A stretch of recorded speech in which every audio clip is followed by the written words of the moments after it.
Okay, guys, we are live. So for those listening at home, welcome to the Dungeon Musings YouTube channel. My name is Kevin Madison, and I will be your friendly Dungeon Master today. Today, we are continuing on with our ongoing campaign playing first edition Pathfinder, published by Paizo Publishing. That's a very Seussian sentence. And we're playing through the Iron Gods Adventure Path. Ooh, boom. And with me this morning are the stars. Oh, once again, our cameras aren't working in Roll20. Can anyone see me in Roll20? No. No, I see Google Hangouts. We had this problem last night, too. I don't know what Roll20 did to update shit, but it's suddenly not working again. Yeah, I don't know, but I can see numbers on health points, and it makes me happy. Yeah, they did change that. They also changed the interface for the tokens and for the sound features. Nice. Which is kind of neat. Oh, yeah, right. So which means that they've made unsupported audio devices. Yeah. Okay. With me tonight, this morning, I should say, without cameras, unfortunately, are the stars of the Iron Gods Adventure Path. Why don't I go the order? I've got your tokens up here, guys. First up is Brandon. Who are you, and who are you playing? I'm Brandon. I'm playing Olgar, Blood of Chrome, a Blood Rager, a Kellid Blood Rager, and I, as part of my level 2, I now can uncannily dodge. So, you see how useful that is. Nice. Level 2, the most exciting level where nothing happens. Quick on your feet. Yeah, I won't. Yeah, I can't get caught flat-footed, I guess, or won't have AC penalties. So that's something. And next up is Jamie. Yes, I'm Jamie. I'll be playing Gunther Scarredface. He's a Kellid half-orc gunslinger. He works at the junkyard here in Torch and considers himself an aspiring Alkenstar Shield Marshal because he enjoyed reading a ragged-eared copy of the Pathfinder Chronicles chronicling the adventures of his favorite Pathfinder, Lyrian, the iconic gunslinger. So he hit level 2 and he got the nimble bonus to his armor class, but he also added his craft and knowledge skills, which you will get to see put to use. All his time tinkering and messing around in the junkyard will finally start paying off. Outstanding. Next up is Isaac. Isaac Zephyr, player of the Blind Prophet and current puppeteer of Vortimer this evening. Yes. Arlen is here. Our Vortimer's player, Arlen, is here, but he's joining us from on vacation in Prague. And wizards get nothing at level 2 but a couple of extra spells. So I now have Comprehend Languages and Ear-Piercing Scream. Ooh. Did you get any more lores? Or yeah. I got, I think, at least one, probably 2 more knowledge skills. Nice. Okay. So she's been boning up in the off time. And last but not least, because Arlen, you're trying to keep quiet, I won't do an introduction apart from what I've given. But last but not least is John. Greetings, everyone. I am Jonathan, or John. I'm playing Kairos. He's a Kellid, what I call a barbarian, which is just a skald. He's there for support and laugh here and there. And upon his new level, he has received an ability called Timely Inspiration, more of a spell. But if you miss something, but just barely miss it, I can make you hit it still. Nice. Very nice. Cool. Okay. So let's see here. Last session, I can see that 11 out of 19. Why? Do you have 2 bars there? That was from his grappling with... Oh, right. That was the grappling thing. Right. Yeah. Okay, I'll put that back up to 19. One Boom. bar. Okay. So where we left things last time, a month ago, it's been, at the time of recording, it's been a month since our last session. What do you guys remember as how we left things? I remember we were finally going to the dungeon because my other table made fun of the fact that it took us 15 hours to get to book 1. We were we were about to set off into the water to follow the clues that we were given, heading into the water beside the Black Hills. Nice. Okay. Yeah, I remember and that actually that ties into Vortimer's upgrade, which is that he now has a sort of 6th sense for traps, which is what he took at 2nd level. So Good. I remember Hopefully I that'll think be you were a useful. robot. Yes, you guys fought and killed a robot. Well, I guess killed, not necessarily disassembled. And I remember it. I managed to convince the what's her name, the dwarf, because I don't have my sheet that I wrote everything down on. Dolgo Freddert. Yep, I told Dolga that I'm definitely still in it for the money, and she tried to chew me out for it. Nice. Okay, so then let's pick up with you guys standing at the shore of the Weeping Pond. So you see that, or we see, I suppose, as viewers, we see what's his name? Connor is not there because he has obviously gone missing, but Dolga is there, and Joram Kite, the priest of Bry, who has you've come to know fairly well. He's in the film version of our campaign. He's of course played by Ian Holm. So he comes over with a look of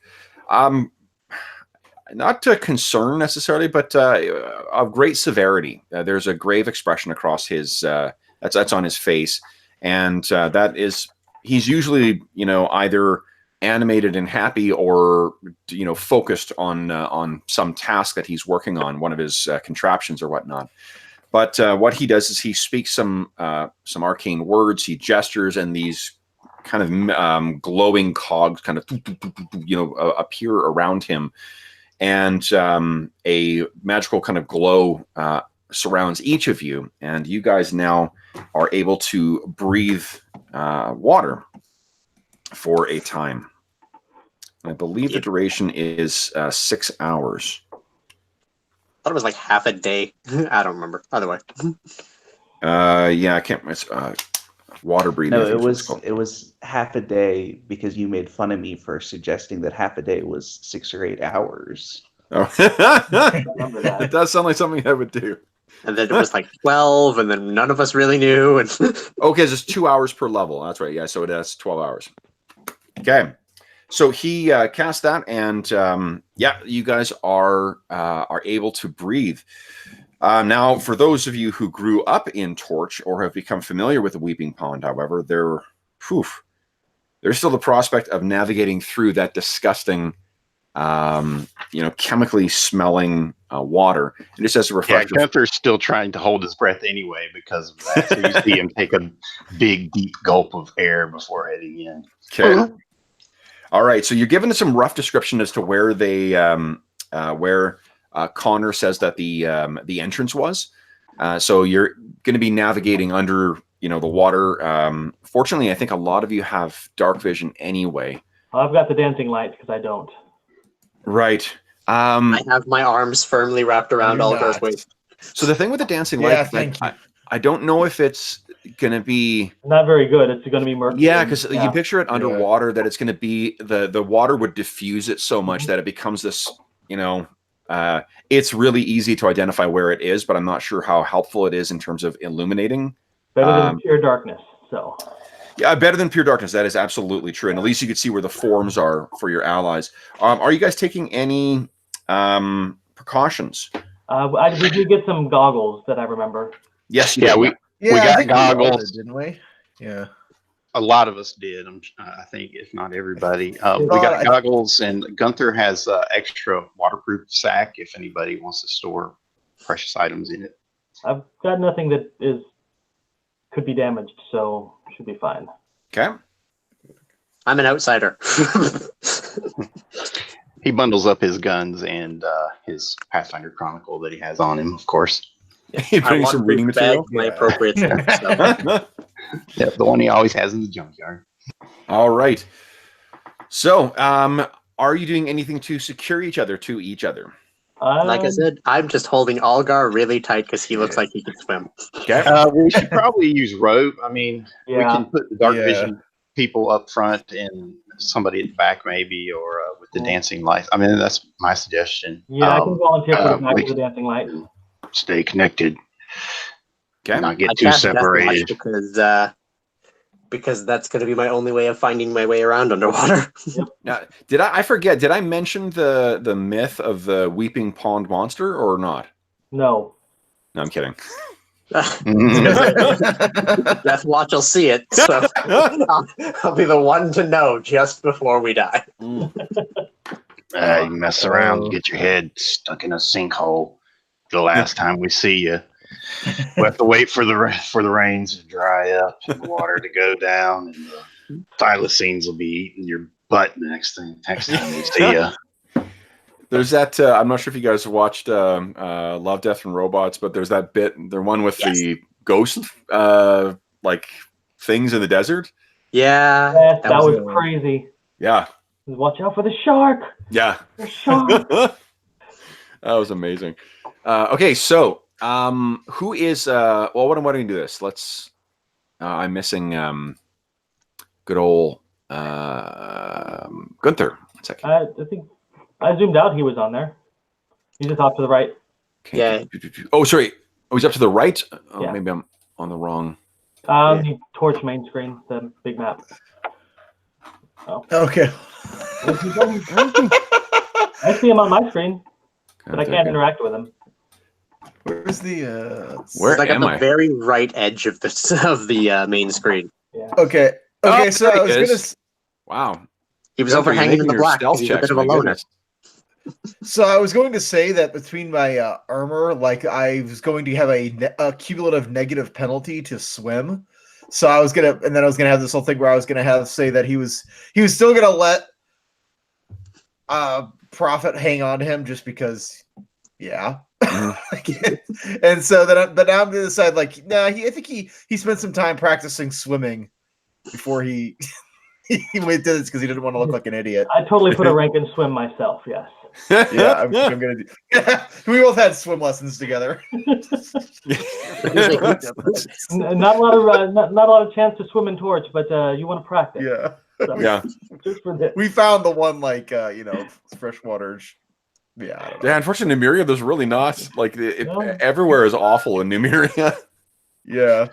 Okay. Oh God, there's a bit not far from you guys called Gorham's Pots, which is basically like a field full of boiling mud. Sounds like a dream for a character who Yeah. can't see. Somebody for fire resistance. Yeah. Mud bath. Okay, How do I add skills on the character sheet? You should be able to The add them ranks directly. section. do you mean add skill ranks or add new skills? Well, no, or add new skill. I mean, I have the skills here on the configure, but like, how do I add skill ranks? I guess is what I'm wondering. You just add them manually. That good old configuration bit has a bit for your skill ranks, and it's got the base value, and then it multiplies by level automatically, and then you can go over to main, and then it's got at the bottom section. This is a complicated character sheet, man. Yeah, on your main, let's see here. So you should have. You See how add it them says manually. at the bottom? Okay, so the ranks is the first non-gray column under skills, and you can adjust that. Okay, so if you want to add something in, put 1. If you got 0 in it, and then if you want to bump it up, Yeah, but it's not letting me do that. I think I have to go to configure. I don't Okay, know so how to which do one that. are you? No, it's that's already been done. Which one are you trying to modify? Oh, like swim, for example. That's the one I'm trying Okay, to do so right now. so let's see here. Swim. So I'm there. You go. Just added Ooh. one. Okay, so And how do- make sure how you're do you hitting do that? enter, not just clicking away. It's like I can't even click on anything. As soon as I click, there's nothing to put in anywhere. So the column that you're looking in the ranks column. Yeah. Okay. So say if you highlight, click into say bluff. Uh huh. Okay. Then you hit backspace and then hit 1 and then enter. What happens? Backspace 1 and then enter. Yeah. In the actual like In the ranks column. Yeah. in the ranks column. Yeah. So you see under. Backspace 1. So to clear out the 0 and then just hit 1 and then enter. There's no. I can't click on anything. It's like I Yeah. click and there's just it doesn't do anything. Okay, so you should be able to. You've got it queued so you can be edited and controlled. Maybe refresh your Roll20. Yeah, maybe. Let me try that. Let's see if that. I don't know why that would have been. Why that would have changed. Possible. Yeah, because I thought that used to be. I didn't have a problem with that. So let's see what it. No, you shouldn't. I just added a rank of swim, so the sheet's working. It's just a question of Okay, it might just be me. As the IT people All say, right. Well, problem between. I'll figure it out. Okay. Yeah. Keyboard and chair. What is? What are the? Do you know what for skills you want to add? None. Not yet. So, Not yet, okay. like, that's fine. I can figure it out. Kev, one thing at a time. Jeez. Yeah. Okay. You know? So then what we're going to do is if you guys could let me know or just put in chat what the order you guys are going in, like how you're tying each other to each other. Who's our best swimmer? I've got a 5, but I can't see in the dark, so... I don't remember if Vortimer has. I think you're the not. best right now. Somebody should check. Someone should check. Arlen, it might be is Vortimer. controlling Vortimer for you. Nice. How's this order look?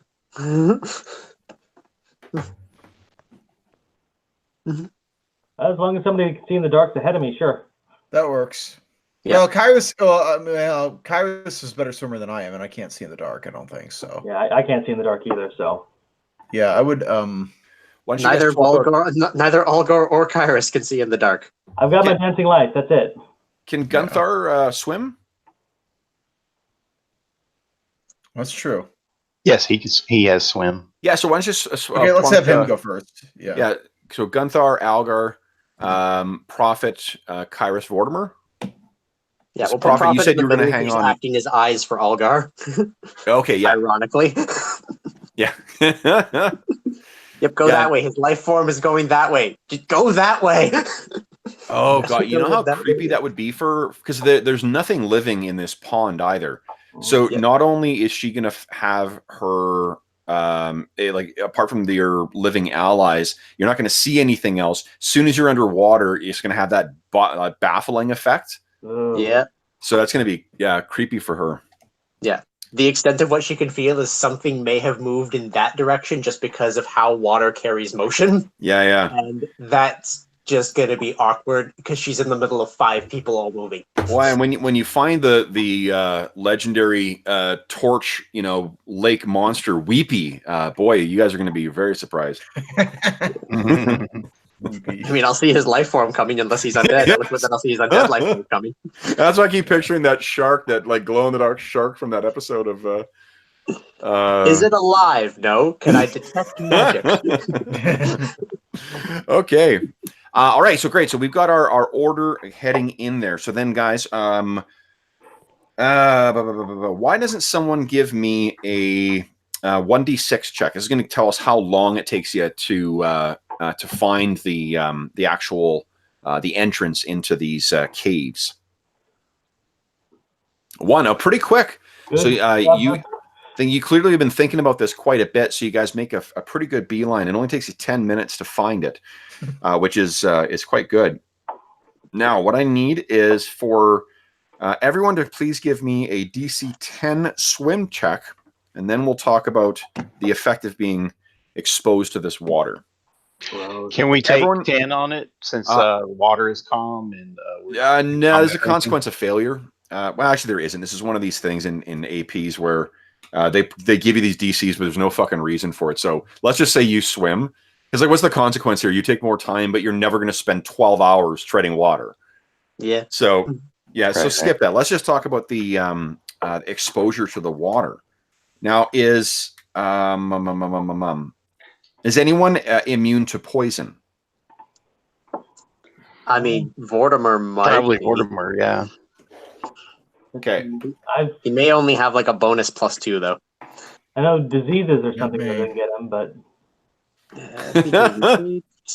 nope. I love this is the thing I love about players is when I'll ask for an immunity to one thing, they're like, "Well, I'm immune to this." Yeah, that doesn't help. I've got no resistances. Okay, so let's take a look at Vortimer. Can you see on Vortimer's sheet? I don't have any of his. It might be in his base save notes. Let's see here. I can't see a sheet. Okay, so I changed it because we're going into dynamic lighting. I've changed it so that you guys can only see each other's things. Because if I you think have it was access to under- the other sheets, then you'll be able to see what those tokens can see. Okay. So let's If see he here. is immune to anything, I think it's under the saves. Okay, so he's not immune to it. He's got a +4 versus it. Okay, cool. So I looked then, at Android on the website. So awesome. Would you all please kindly give me a fortitude save? All right. Well, I'm giving Vortimer's first because I'm right in here. Okay. Boop. And he has +4 to it. Ooh. Oh, Dinah. Good thing I'm a support character. Uh-oh. That sucks. Oh, guys. Holy smokes. Oh, and everyone has a point of Ferric Fortune as well, too, to start. So you guys can re-roll and what I think I'll do is because I will just lose track of it, you guys can use it to do the same things. And this may have been what we said before, but same things that I have in my other campaigns. So you can use it to re-roll. You can use it to get an automatic success on a save. You can use it to make a minor edit to a scene. I think that's it. All right, I'm going to use it. So we can use it as an automatic success on a save. Yeah, absolutely. All right, so I'm just going to use mine to. Oh yeah, you can use it to not die as well too. So Yeah. if you give me a narrative reason for why you can spend it so that you don't die, which means Algar is now at the mercy of the dice. Yes, I am. All right, so Wouldn't have it any other way. Vortimer is good to go. Oh, Prophet! Oh, Oh no! Prophet got a total of 1. Did you want to spend that Ferric Fortune to re-roll that, or to get the auto success, or do you want to? Are you okay with? I'm kind of curious what happens. I want to see. So, like if everybody You know what? passes, we don't know. You know what? I saw this coming. I didn't prepare for it like an idiot. She deserves it. Nice. I'm going to agree with the Blind Prophet on that. I'm going to take whatever reality gives me. So I'm Okay. my point. So the let's see here. Gunther succeeded. Algar, after making his drawing on his reserves, has succeeded. Kairos did not. Nope. Prophet Blind Prophet died of, really of dysentery 3 days later. Yeah. I think that in a I don't know if you've it's an older film, but in The Abyss, it's an old James Cameron film where the guy has to breathe a breathable liquid at one point too, and he goes through this choking thing.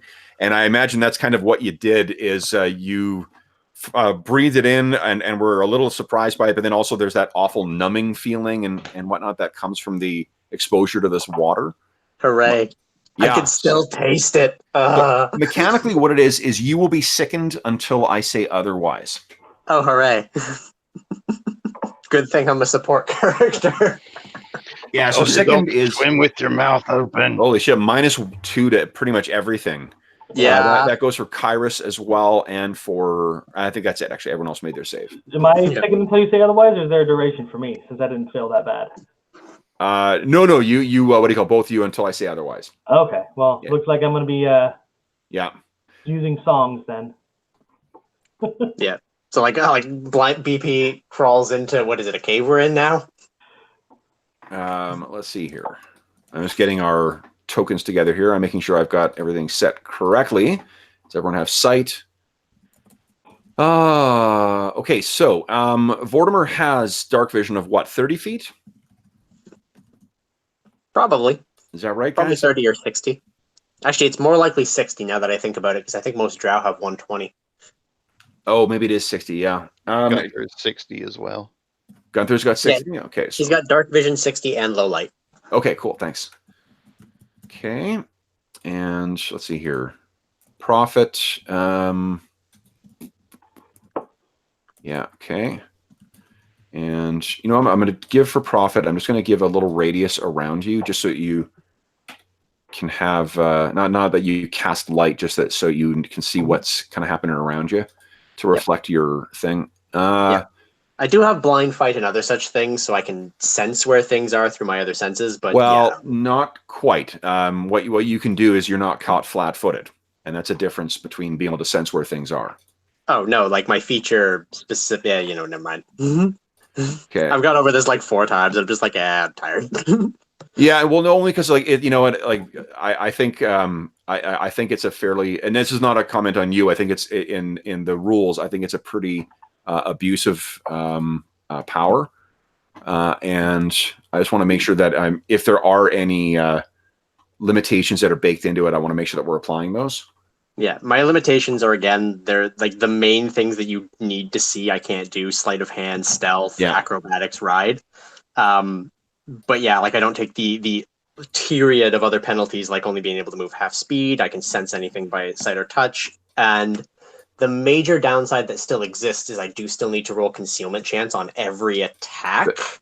So I need to rely mostly on stuff that they have to save, because if I need to roll an attack, I roll concealment unless I cast True Strike beforehand. Okay.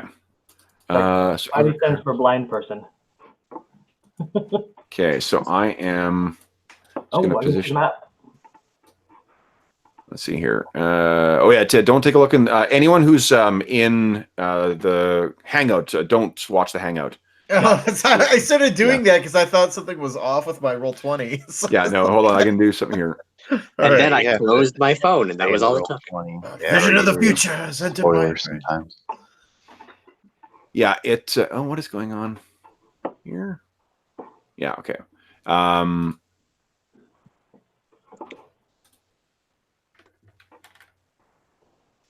Okay, great. Alrighty. I'm just getting you guys in the order that you guys were in, and then we'll drop into boom the map. Okay. So, as you guys stagger out, this is what you see. So what you found was there was a narrow, like 5 foot wide, kind of tunnel that led down in beneath the hill, as as was described to you. And as you as you made your way out of the water in order there, you found this small area here that is not illuminated at all. I'm going to set just some lights around you there. What is the radius of your dancing lights? Is it 30? Pull up my spell here. Dancing light. Boom. It's like 4 10-foot radius dots. Yeah. I'm going to try and, keep them within, 30 feet, so it can radiate a little area. Okay. So. Okay, so I'm not sure if you have enforced line of sight on, because for some reason I can see in that hallway. There we go. That's better. Yeah. Hold on here. Why? I think I should only be able to see a piece, but I can see over here. Oh, that is. Let me take a look at how did I set up the line of sight setup? It's just that you may be able. There may be a small. I can see through Vortimer and Prophet just because I'm playing him today. Yeah, so I can't see what Prophet would normally see. I think it may have just been the placement of your token. Okay, just wanted to mention. Yeah, no, I appreciate it. So what I got, there's a neat feature. If you hit Control L, you're able to see what the token can see. Yep, I used to use that all the time. Yeah, so I think it is. My first act of getting in this cave is to cast Prestidigitation to get this gunk off of me, and then complain that I could still taste it. Okay, well, actually, first thing you guys are going to do is kindly click on your token.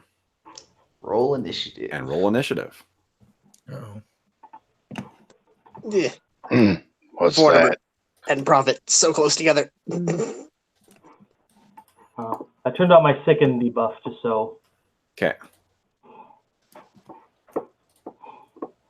All right. And oh man. Come on. Here we go.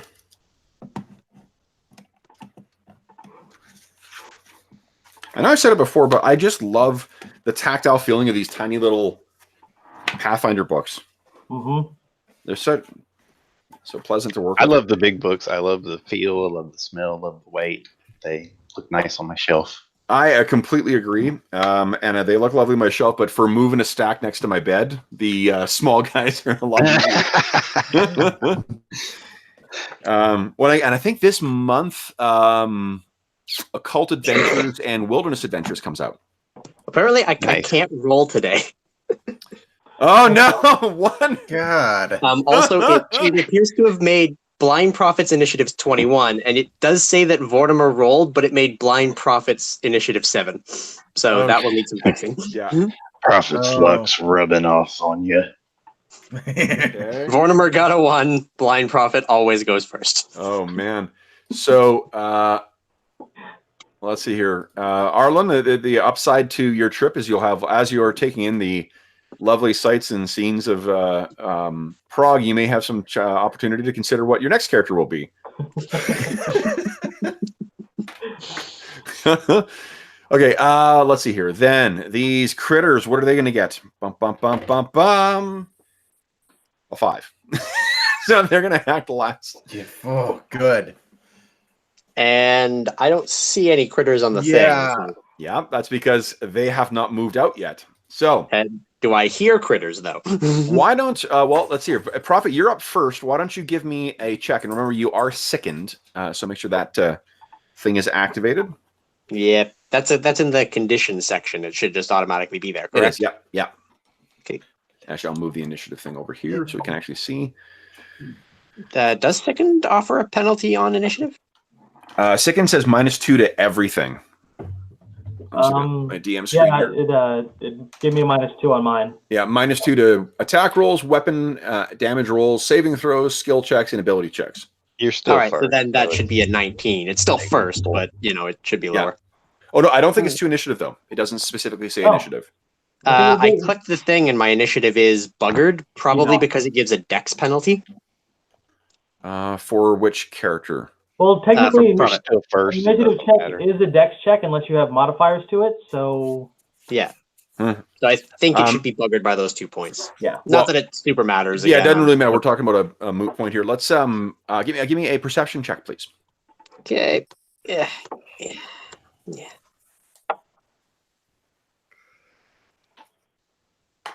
That should be modified. Ooh. Another nat 1. What the hell? Like I said, I apparently Roll20 hates me today. Good lord! We had this yesterday where like the guys. I think it took us about 3 hours before someone rolled a successful check on anything. Mhm. So Do you, Kev? Are you using crit fails on skills? I'm not. Because that's not in normal Pathfinder. You can't crit fail on skill checks. It's only attacks, maneuvers, and saves. No, what I'll do is I will probably, if there's something that makes sense that is thematically appropriate for the scene, I'll add that Right. in. But for now alone, really all I'm just going to ask is that as far as Prophet is concerned, just role players, if she thinks there's nothing, she has no awareness that you guys are in initiative at this point. Yeah. So I'm She does exactly what I said I was doing. Yeah. I cast prestidigitation and start cleaning myself off through that. Just and it Okay. fires off and it can still taste it. Gunther, would you kindly give me a perception check, please? Yes. Oh, and your gun's stored. Pull my sheet back up. It is stored. Yeah. Nice. Okay. Gunther, you get out and what you can hear in the cave is kind of the sounds of your the kind of labored breathing of your companions, and you can hear the griping of a prophet. It's in my mouth. And you sort of but you're used to tuning out noise and whatnot. And what you hear is the sound of it sounds like the skittering of a large bug. And the reason, because you grew up in a scrapyard, I'm assuming that there's been oversized cockroaches and shit like that you've heard before. So it draws your eye back to that, the cavern over here. Now that little ledge there, it goes up. I believe it's 5 feet. Can you ping that? I didn't. Yeah. Oh, I just did. Wait, hold on. Maybe on the DM's layer. Yep. I do this all the fucking time. So you see over here, what there is there is a, let's see here. It's a 5 foot high ledge that kind of goes up, and then there's another cavern there. And this is it's that kind of flow stone that you would see in natural caves. It's got some weird coloring to it, which is not unusual in Numeria, where it's got, you know, bizarre, like, you know, almost like, you know, like the rainbow slick you get from oil. It's like that, but veins that run through the stone, and then and the otherwise white stone that's around you. And then in that cave there are pillars that are where a stalagmite has met with a stalactite, and in there you see skittering along. There is some soft light, and what you see skittering towards you. Bump, bump, bump. Bum. Tom Bombadil. A pack of oversized, about 1.5 foot long beetles with glowing thoraxes that are skittering towards, and you know I think from past experience in the scrapyard that when you see bugs moving that quickly towards something, it's because they are eager to feed. Oh So dear, the beetles are excited. Before your action, what do you want to do for your turn? Free action, he will drop his extra sack that he carries. Okay. And as a move action, he will ready his crossbow, which he carries with him when he has to stow away his pistol. Nice. Okay. So you ready your and that's crossbow? end turn. Okay. Now, when you say ready, do you mean like if he gets see something he's going to fire? Or? As a move action, he pulls it out because in the surprise round, I'm guessing the surprise round. Nope. This is normal round. Oh, If it okay. was a surprise round, only Blind Prophet would be allowed to do stuff. Okay, so in that case, well, he gets it out, and both those guys have cover, so he'll ready a shot for when they move out and free a cover. Sounds take good. A shot in. Okay, and I'm going to add turn here. Boom. There we go. All right. And he says, to the benefit of everyone, we've got company. Okay. Next up is Kairos. Kairos, would you? Mortimer asks if he should prep tea for the company. That is something that humans do. Kairos, prep your damn crossbow. Kairos, give me a perception check at +2, please. Okay, +2, so not second bonus. Yeah. Oh, no plus, just 2. There we go. Nice. Oh. So you look over and you can see as well. There's some soft light that's coming from that like just above that 5-foot crest, and you can hear the sound of things skittering along towards you. Okay. Do I see anything clearly? I think that at best you could maybe see just the top of it, but it would have like superior cover from where you guys are right now. Well, just out of reflex, he's gonna say, "Holy crap!" and he's gonna do this quick draw to pull out a club and throw it at it. Go ahead. The Beatles don't play in clubs anymore. Fire. Okay. So she just throws it. All right. So let's hear with throw. You know what? It's very fucking close. So it's you. I think you actually connect with it, but it skitters off the top of its carapace, and then whatever your club is, it goes further into that cavern. Okay. Very close though. But yeah, so he'll just at that point he'll just stand up and just like wrench out the rest of the water and ready a spear. Okay. All right. Next up is Algar. What are you doing? All right. Actually, first off, give me a perception check at +2. Oh, okay. Sure. Let me get my character. You can see what people are dealing with. Yeah. +2, you said? Yes, please. All right.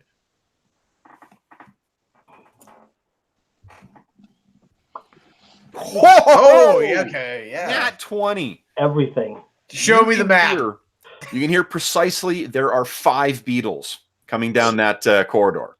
5 beetles. One of them defecated recently. Yeah. One of them has a limp. The other one recently had garlic.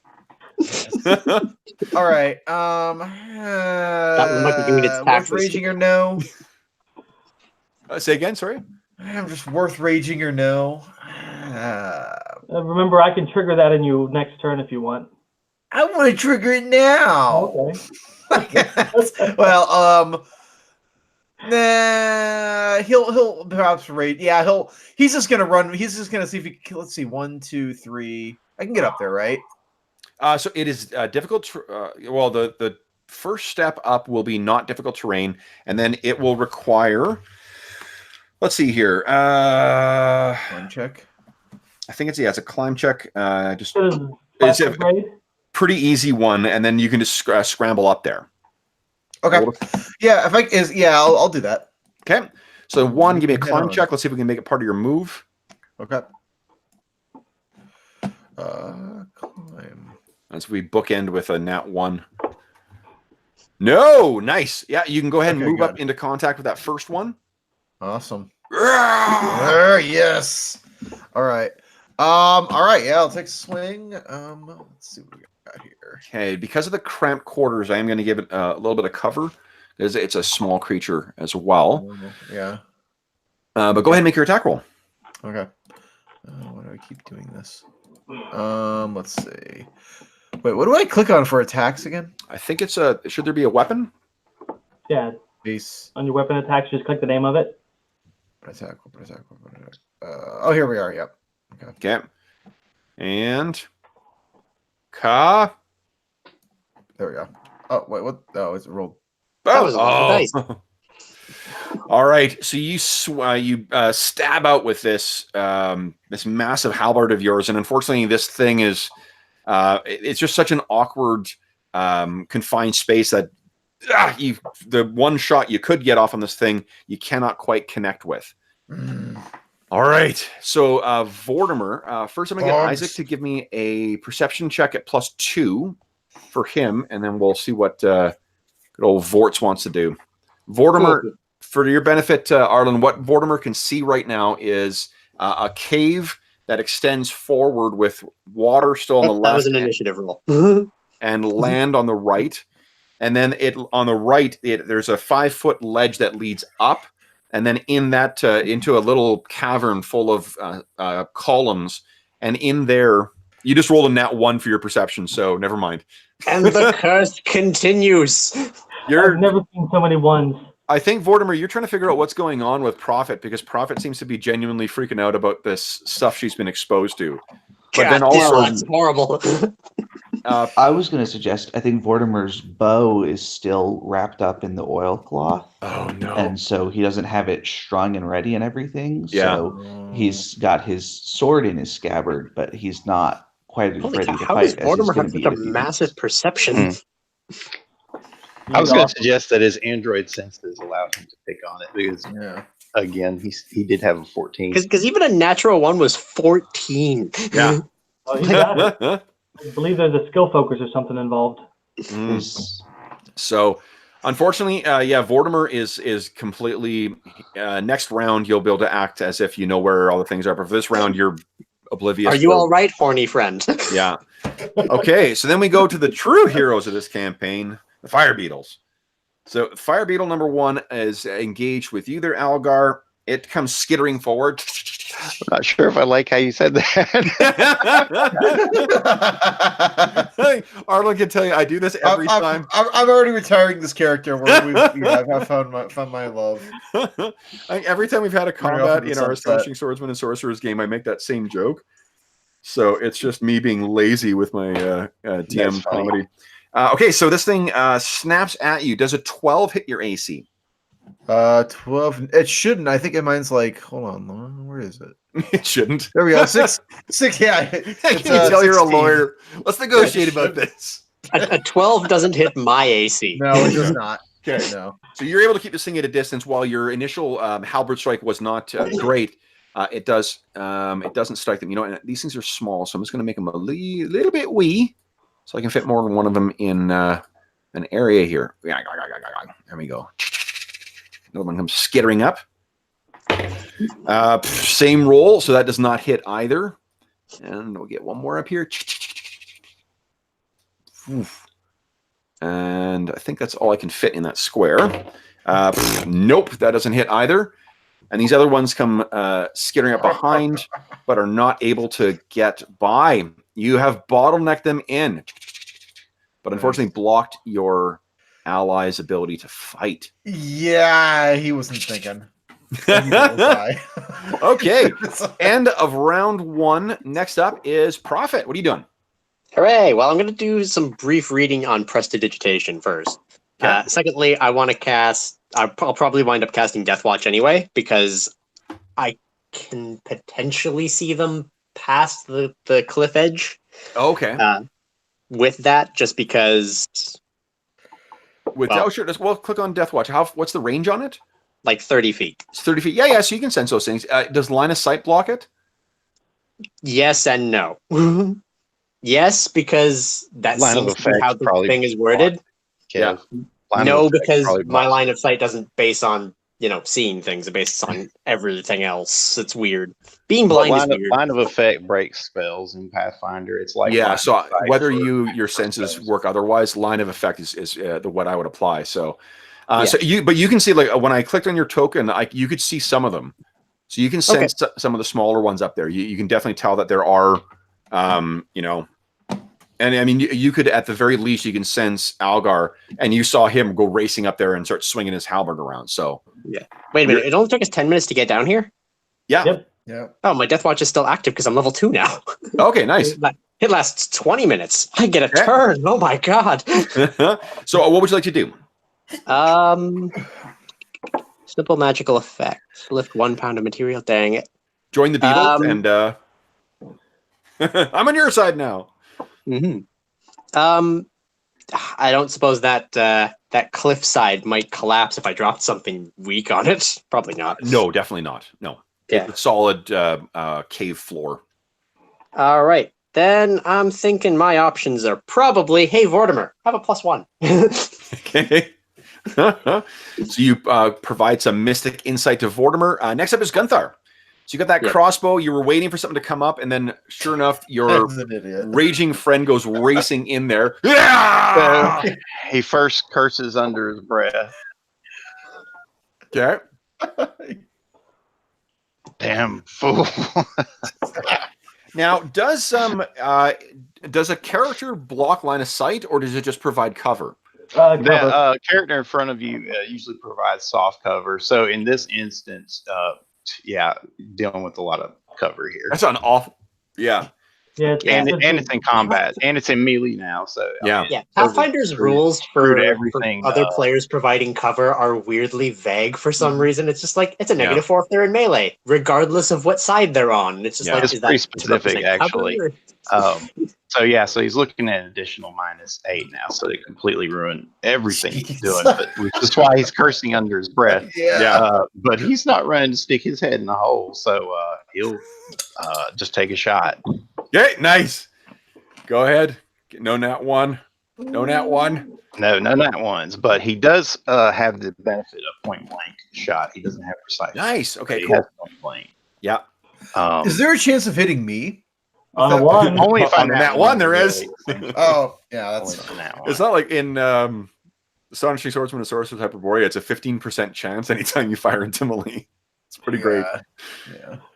Ooh. Okay. That's with all the penalties applied. So. Oh, okay. Okay. So you let loose your crossbow bolt and fires, and then he'll move over here. Okay.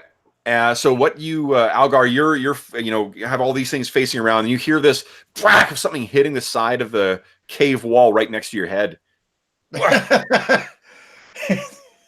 Actually, he's too busy right now to care too much about. Careful, the beetles have crossbows. Yeah, exactly. Okay, Kairos, what would you like to do? After taking a moment to clear his voice, he's going to start humming a bit tune as he activates his rage song. Okay. And as a standard action, then he's going to move here as a move action, and he's going to say, "Algar, back up! I'll hit him as they come after you." And he's going to prepare to hit things with his combat reflexes, attack of opportunities. Okay, sounds good. Okay. So your bonus is on. Turn it on. Cool. Oh yeah. Anybody that wants to participate can get that buff. Okay. The Blind Prophet never participates because if I accepted that buff, it would literally shut down my character. Just wait till I get Bard Song. You can have that. All right. So next up is Algar. Okay, hold on. Are you getting your rage thing activated? I'm looking for my rage. Where is it? It'll be Is it a condition or is it a? Oh, here it is. Rage song. I added it there for you when I had access. Yeah, cool. There. Okay. All right. Went close. There we go. All right. So, how does disengaging work in Pathfinder? You can 5-foot step back with no risk. If you move more than that, you provoke an attack. Mm-hmm. I can take how much back? I can go how far back? 5 foot. And there's so I can also take- the withdraw action. You can choose to withdraw and move up to double your speed, and it negates the attack of opportunity for the very first square. Yeah. Yeah. I miss the days of withdraw when all of the squares were safe. I'll take a swing and then They're small. If I take 5 foot back, is that gonna give room for? Am I still gonna be in the way providing cover, or is anybody able to get by if I do that? It's the fact that you're standing between them and the beetles. Yeah. If I were to move here, would that possibly? That would work. You slide down the Okay. slope. No, the thing is, you can't really do that because that's going to be down the ledge. Difficult terrain, you can't 5-foot step into Yeah, you that. can 5-foot step through difficult terrain, so you could move directly back, I guess. You could acrobatics as a move action to get away and probably not provoke. Damn raging fool reposition down here. All right, I will. To tell you what, I'll take a stab first, though. the acrobatics check too. The DC of that is equal to their CMD, and these things are pretty tiny, so the chances of succeeding are pretty high. Okay. I will take a swing. I gotta remember how. Yep.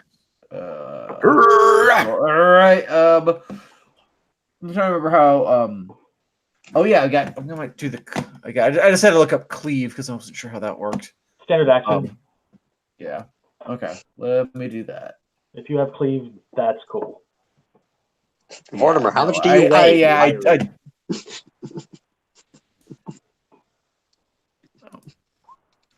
right. Okay.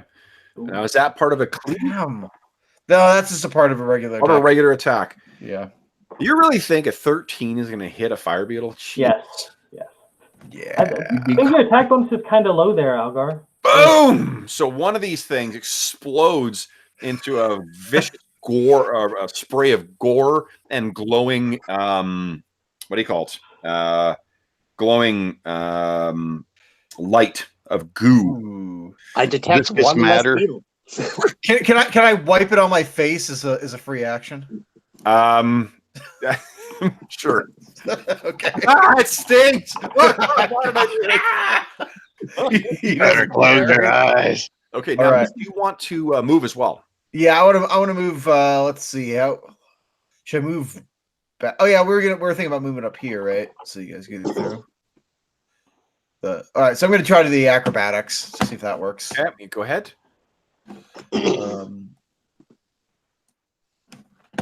If you're just going there, that's only a 5-foot step, bud. But it's he said it was difficult terrain. So Yeah, so you smash that thing, and then wow, kind of back roll, and you kind of roll off the edge and poof, land, ready to continue on the fight. all right. Next up is Vortimer. So, yeah, cool. I can actually finally move him independently. So I want to move him there because that makes sense. And can he make them out well enough to study target? He can, yep. Okay, then I think that will be the action. Will be to now studied target is just one specific beetle, right? Yeah, Yeah. it's that one that ate garlic. So then he's gonna pick that one way at the back, Okay, like the one straight from him in the back. So bottom right. bottom right. Let me. I'll give him a little. Boom. There you go. Here's your studied beetle. Yep. Okay. And I think that's it, right? Okay. Then it is everybody's favorite, fire beetles. Okay. So these things go skittering forward.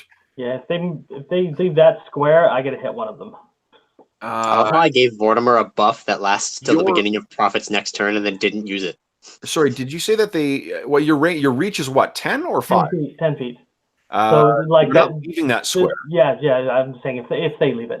So. Yeah, they don't actually have to, and also because you're lower, they get +1 to hit because of higher.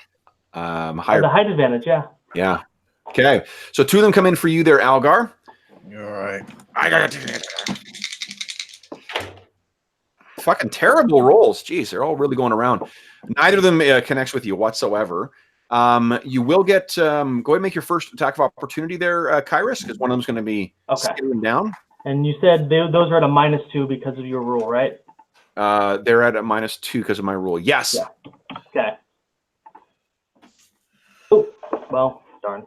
Oh, that's so close too. Yeah, so I still get one more because of my. Yeah, no problem. So then one of them goes skittering over. 2 more. Okay. And let's see here. It's going to make an attack on you. On Algar or me? On you. Sorry, Kairos. Okay. Kairos. Nope. Not hit either. And then the last one, go ahead and make one more attack of opportunity. This is the studied target beetle. Okay, one more. Good old studied target beetle. He's the best beetle. He studies, so he's professor. Oh, whew. Nope. Good Lord. I know. Okay, I know. once again, it fails as well. So we've got 2 beetles that are left going on Kairos. We've got 2 on Algar. And then we are top of round 2 or 3. Prophet, what are you doing? Just checking my spells. That's what I'm doing. But yep. Oh yay. I cast Flare on studied target beetle, so he gets a save. Blinded by the light. Yep. I see his life force, and I flash it on top of him. Okay. Fortitude 14 to not be dazzled for 1 minute, which is not particularly great. Okay, let's see here. So this is against 1 beetle, right? Yeah. Okay, which one is it? Not the studied target or the Studied target beetle. target beetle? Okay, let's see here. Yeah. Just for the sake of like me knowing which one it is, because they're all bundled up, and I've got like a semi-translucent image of Prophet right over top of them all, so it's making it really hard to make out. Oh, what does this say? What is dazzled then? I think it's like a -1 to perception checks and attack rolls. Yep, that's literally what it is. Okay, yeah, it's not on the DM screen for some reason. It's because it's like used so seldomly. It's generally added into things. Like anything with sunlight sensitivity generally gets dazzled. Okay. Yeah. Okay. So that is all right. So that one fire beetle, kind of like its eyes, it sort of rears back and does seem to have been affected by the flare. I think, is that it for your turn? Yeah, Blind Prophet's got like nothing for move actions at the moment. He's just like, haha, it can't see, just like I can't. Okay. Gunther, what are you doing? Very quickly, that cleave action. So if I hit with the other one, retroactively, or is it able to going cleave forward? to the next one? Yeah. Yeah. Yeah. So you got to declare the cleave first. Ah, darn it. Okay. He did. He said he was going to cleave. It did, but then I asked if it was a cleave, and he said But no. I said no. Damn it. All right. Fair enough. What does that mean? Yeah. Okay. Yeah. All right. Well, Well, I was thinking Mr. that I Turner, had to take like pay a penalty or something to do it. And then I was like, then I looked it up, and I'm like, no, I don't. So I feel like there's a lesson to be learned here. there is. It's all learning experience. Okay, so Gunther, what are you doing? okay. Well, Gunther doesn't like the way that one exploded. So he is going to reload his crossbow, and he's going to 5 foot back into the water a little bit. Well, actually, we'll go here, and he will shoot. He'll just shoot at one kind of near the back there. Okay. Okay, if it's one near the back, there are a couple other beetles in the way there, so there may be that might be a trickier shot. The one up front they're all engaged, so you've got the firing into melee penalty, but the ones that are further back will have other beetles in the way. Okay, I'll just take the penalty. I don't want to run the risk of blowing one up right on top of him. Okay. Here we go. Whoa, nice. Okay, so that is definitely good enough. And one of them goes flying back into the cave, leaving a kind of trail of glowing goo behind it. Small little flecks of it. Okay. Next up is Kairos. What are you doing? You got some beetles in your grill. Yeah, considering one's right up in my grill and my reach can't attack them within 5 feet, I'm going to just take a hand off the spear as I go to 5 foot step back, and I'm going to punch it with my spike gauntlet. as I start stepping back. I'm going to allow my song to linger. So. Okay. Okay, so no penalty for this one. Attack. Ah, dang it. Oh, jeez. But I just 5-foot step back anyway. Okay. then- You swing wildly. And I now put is it- my hand back on my spear and ready to stab them if they come closer again. Okay. All right. Next up is Algar. What are you doing? All right, this time I will cleave. Please. Good stuff. Go for the dazzle. Thrilled to hear. Yeah. Okay. Okay. Now, Come on. Yes. All right, that'll do it. So now, oh, Jesus. Yeah. I'm So hitting one of them again. is completely smooshed. Carry on. Good Go stuff. for the dazzled one next. Oh, 12. yeah. I still think his attack bonus is a little low because he's getting a +4 to that, and he should have higher than that. I should have higher. Yeah, because Yeah. your rage gives you a +4 strength, right? He's taking a -2 as well. From being sickened? Or I thought he passed that. I'm not sickened. He's not I sickened. shouldn't be. No, he should have I mean, base my- attack. It and then- showed the dice up on the screen. I Oh, think he rolled this wrong 8 person. plus 4. Yeah. So Yeah, but bonus it's is a- 4. It's the 4 that's I'm scratching my head because he should Well, have. we'll take a look at it after the combat. Okay. Unless you guys, I mean, when the second wave of beetles come, I'm not sure you guys will. You can mouse over it and it breaks down the roll. Yeah. Yeah. Boom. It's too low. Does cleave allow you to carry through to a third thing? No. No, No. just like this too. You need great Whoa, cleave still, for that. boom, boom, boom, boom, 2 of them down, leaving All right. Vortimer and his nemesis, Garlic Beetle. Good old Professor garlic Beetle. beetle. Professor Beetle. So I think Vortimer, that's supposed to have a -4 and a +1. I thought it was going to let me pick that beforehand, but it didn't. okay, -4. So you mean a -3? Yeah, because it's Okay. studied target +1, and Vortimer doesn't appear to have precise shots, so -4 because it's in combat Yeah. with all of them. Okay, so that still is good enough, but that is real. Hold on, steady target. Does he do extra damage against it? Does an extra 1 +1 yeah. damage. +1 damage, so 3 points of damage. Yep. So after all this dramatic build-up, he's been studying this thing as it's moving forward, tracking its movement. Oh, you know, it's he can't use his longbow anyway because his longbow is still in its. It wasn't restrung. Yeah, it's. I think he's gonna have to use his sword.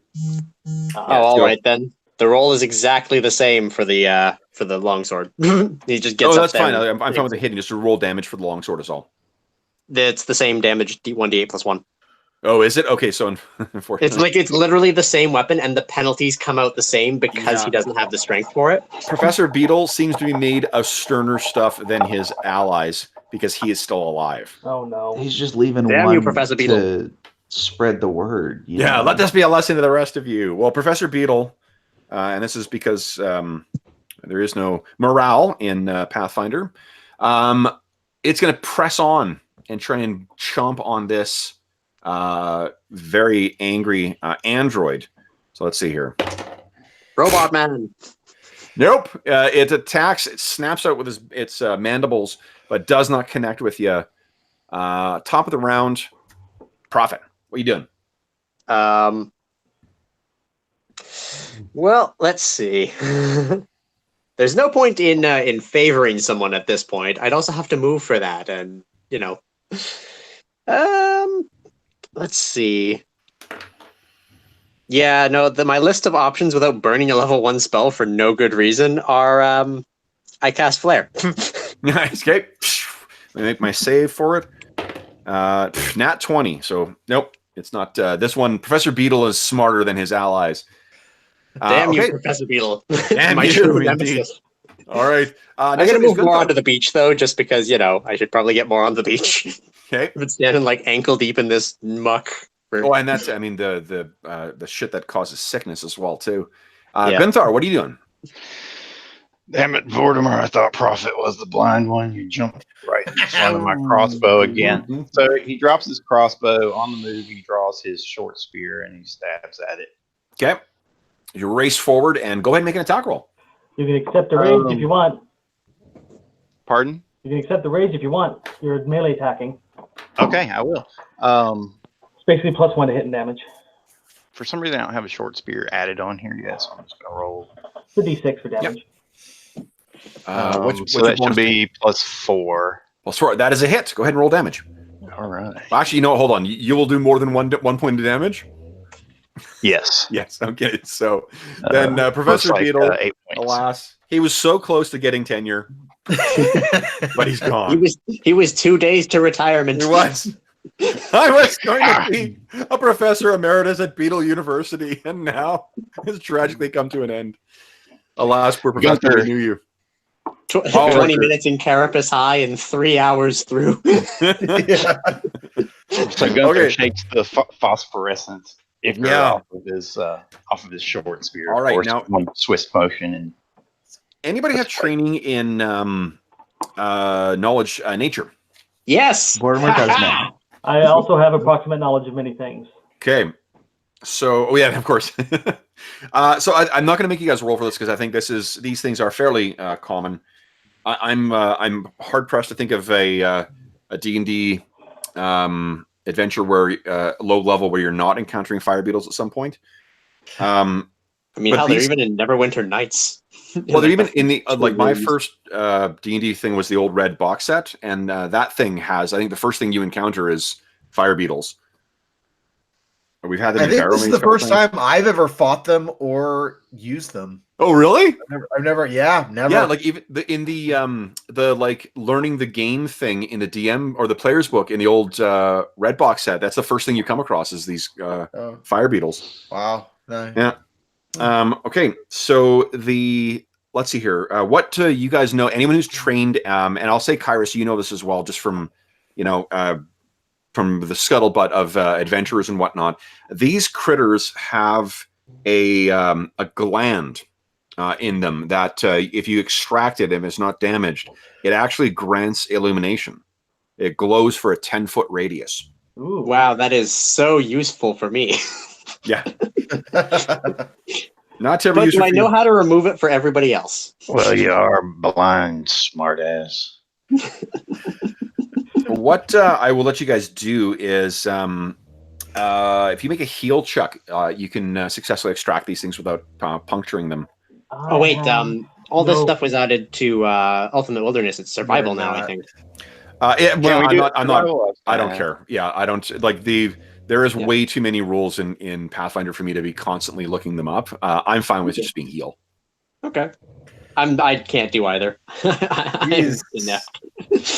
I'm at -1 for heal. I'll trust somebody else No to heal. do this. Yeah. He'll just be content to rub it on himself. Well, I guess like the thing is if no one wants to bother doing that, then it's fine. You don't No, need to worry. I'm definitely interested. I'm just not that good at it. Yeah, Well, but give it a try. I'm here. I'm sickened, so yeah, I'm gonna like, Okay. nope. No. So you have glowing shit in your hands now. I washed it off. Okay. I prestidigitation to, clean up the mess. Okay. I prepped it today, and I'm damn well going to use it at every opportunity. Does anybody else want to try? I'll try, even though he's just gonna rip it, shove his hands in there, and see what he can grab. No. So you've kind of got it. You're like, I think I've got it. Squish. I got it, and then it slips out of your hands and splits on the ground. You're like, I prestidigitation. But at least do I have a ankles glowing getting hand, it. though? At least. it unfortunately when the liquid is exposed to the area, it loses its luminescence. Pretty quickly. Oh. Yeah. Mm. So, however, that Well, if we can do it untrained, Gunther will roll in. yeah, go ahead. Yeah. Nice. Gunther, you shake your head and you're like, and with the deft hands of a surgeon, you extract one, and you now have a glowing gland. So, who would like to carry that? It'll grant you 10 feet of light. I've got my so dancing light. So. I'm guessing either Kairos or Algar will want that, although Algar uses a two-handed weapon. Actually, and so does Kairos for that matter. Yeah. Yeah, well, we could maybe, fix a way for him to hang it around his neck or belt or something. Well, he can always carry his weapon in one hand and then switch to two-handed in battle. So Yeah. That's Yeah, true, I Decide could to do throw that, his, yeah. his Yeah, so one he'll orb offer of it light. Yeah, I've got my I'll- dancing I'll- light. So the sack of. Okay, so let me just give you some light here. Algar, give me a D6 roll, please. Ooh.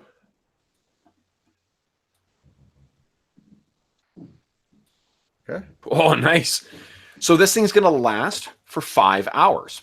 Oh, nice. Mm-hmm. Oh, good. We'll know when we need to turn around, because that'll be about halfway through our ability to breathe water and get out of here. All right. So, guys, we're at our halfway point. Why don't we take we're 5 minutes early, but why don't we take our break right now, and then we'll come back and see what else can be found in the Black Hill Caves. All right. Brandon, I want to double check your attack bonus, just because it seems wrong. Are you still there? I think he took his headphones off. Oh, boo. Yeah, he only had a +4 with the rage bonus, and his level he should have 2, and then his strength is 16, so that's 5. And then if he goes into his blood rage, it should be 7. So I'm confused. Your confusion is founded. Yeah. As you know, I'm swinging a +7 when I'm in a Scald Rage, and I don't want to be outshining like a pure base attack bonus character. So I'm like, what am I missing? I don't know, could be worse. You could always be me and be swinging at a 0. Well, you handicapped yourself, though. Oh no, that's even not considering the fact that I'm blind. I'm swinging at a 0 with a 50% miss chance. That's why I'm blind. Yeah. I do get to re-roll it once every time I do it, though. So That's good. You know, I built my guy specifically just to be able to fill in any kind of role as needed, but not outshine anybody. So. Yeah, I've done that with a couple of characters. One of them then ended up turning into a werewolf, and I had to laugh hysterically because I made this average character who suddenly became the best character. Gotcha. Oh, hey, Brandon. I What's up? wanted to go over your attack bonuses just to make sure you're not getting gypped of something. Okay, yeah. So when you hit the rage song, am I supposed to also trigger my rage in addition to that? No, you can choose my rage or your rage. Okay, because I chose yours. Yeah, because yeah. I was wondering if it was a both thing. Well, yeah, okay. I wanted to break it down because you should get 2 from your level just for your base attack bonus, 3 from your 16 strength normally, so that's 5, and then 2 from your rage should make it 7. So I'm not sure where the disconnect. Do you have any like weapon focus feats? All right, so let's see. So yeah, go to your weapon attacks. yeah, I'm looking at it. Let me see. Yeah, I can't see your screen, so. So my weapon attack is +4. Okay, that should be. Well, turn the rage bonus off if you would. Okay. Turn that off. Yeah, I see your base attack bonus is listed as 0. It should be 2. A base attack bonus. Okay, Yeah, so your attack bonus with your halberd should be a +7. Yeah, with the rage and everything on. Yeah. Hold on here. So what did I miss here? Yeah, the base attack bonus on the sheet isn't filled in as 2, so it might be the configuration screen. Oh, okay. Base attack bonus. Yeah, he doesn't have a 1 in his base attack, so. I love all the little red lines all over my character sheet because I'm sickened. It's just like, you're having a bad day. Here's a visual representation. There we go. Now with his buff on, it should be 7. Okay, that's 5 better. plus, yeah, he's got it. Yeah, all right, thank you. Okay. Yeah. Level 2 still have single-digit hit points. The life of a wizard. That's a choice. Hey, this is you got a wealth of in a lot of OSR games. Mages have 4 points. Yeah. You know, phenomenal cosmic power, itty bitty hit point space. Oh yeah, like the last thing we've got in our Ash game, we've got 2 guys. One guy plays a class called a Warlock, which is kind of like a warrior priest, or like a warrior priest, a warrior mage. And one of the other guys plays a monk, and they've got this combo set up. So sleep is so insanely powerful in old school games that it basically there's no save; it just goes to sleep, and it just affects a certain number of hit dice worth of creatures. So we've had like giant bears come into the camp, and they've been like sleep, and then the other one just stabs it through the eye. Nice. So, and the same thing with a giant lizard, actually, in an older session. Oh, yeah, I think D&D caps the hit die on that. So, Yeah. Just reminds me of some of the Scion abilities where it's just like, this does this. Okay, how do they prevent that from happening? What? Yeah, no, exactly. It doesn't. The downside is when you use it. when the players have it used against them, it's fucking terrifying. Yeah. Because that's the thing, and I Warlock. had to get into this kind of mindset of asking my players, like, how comfortable are you with the fact that half of the enemies that you're going to be facing will have the ability to basically 100% mind control you? Because there's no defense against half of these abilities, and I'm just like... Well, the thing is, if that's the game you're signing up for, then it's totally fine. Like all the players in that game, they know that that's how things go. That it just, Well, that was the thing, is that my players built mostly social characters, which was fun because it means I get to build a non-combat campaign. I get to build a social one.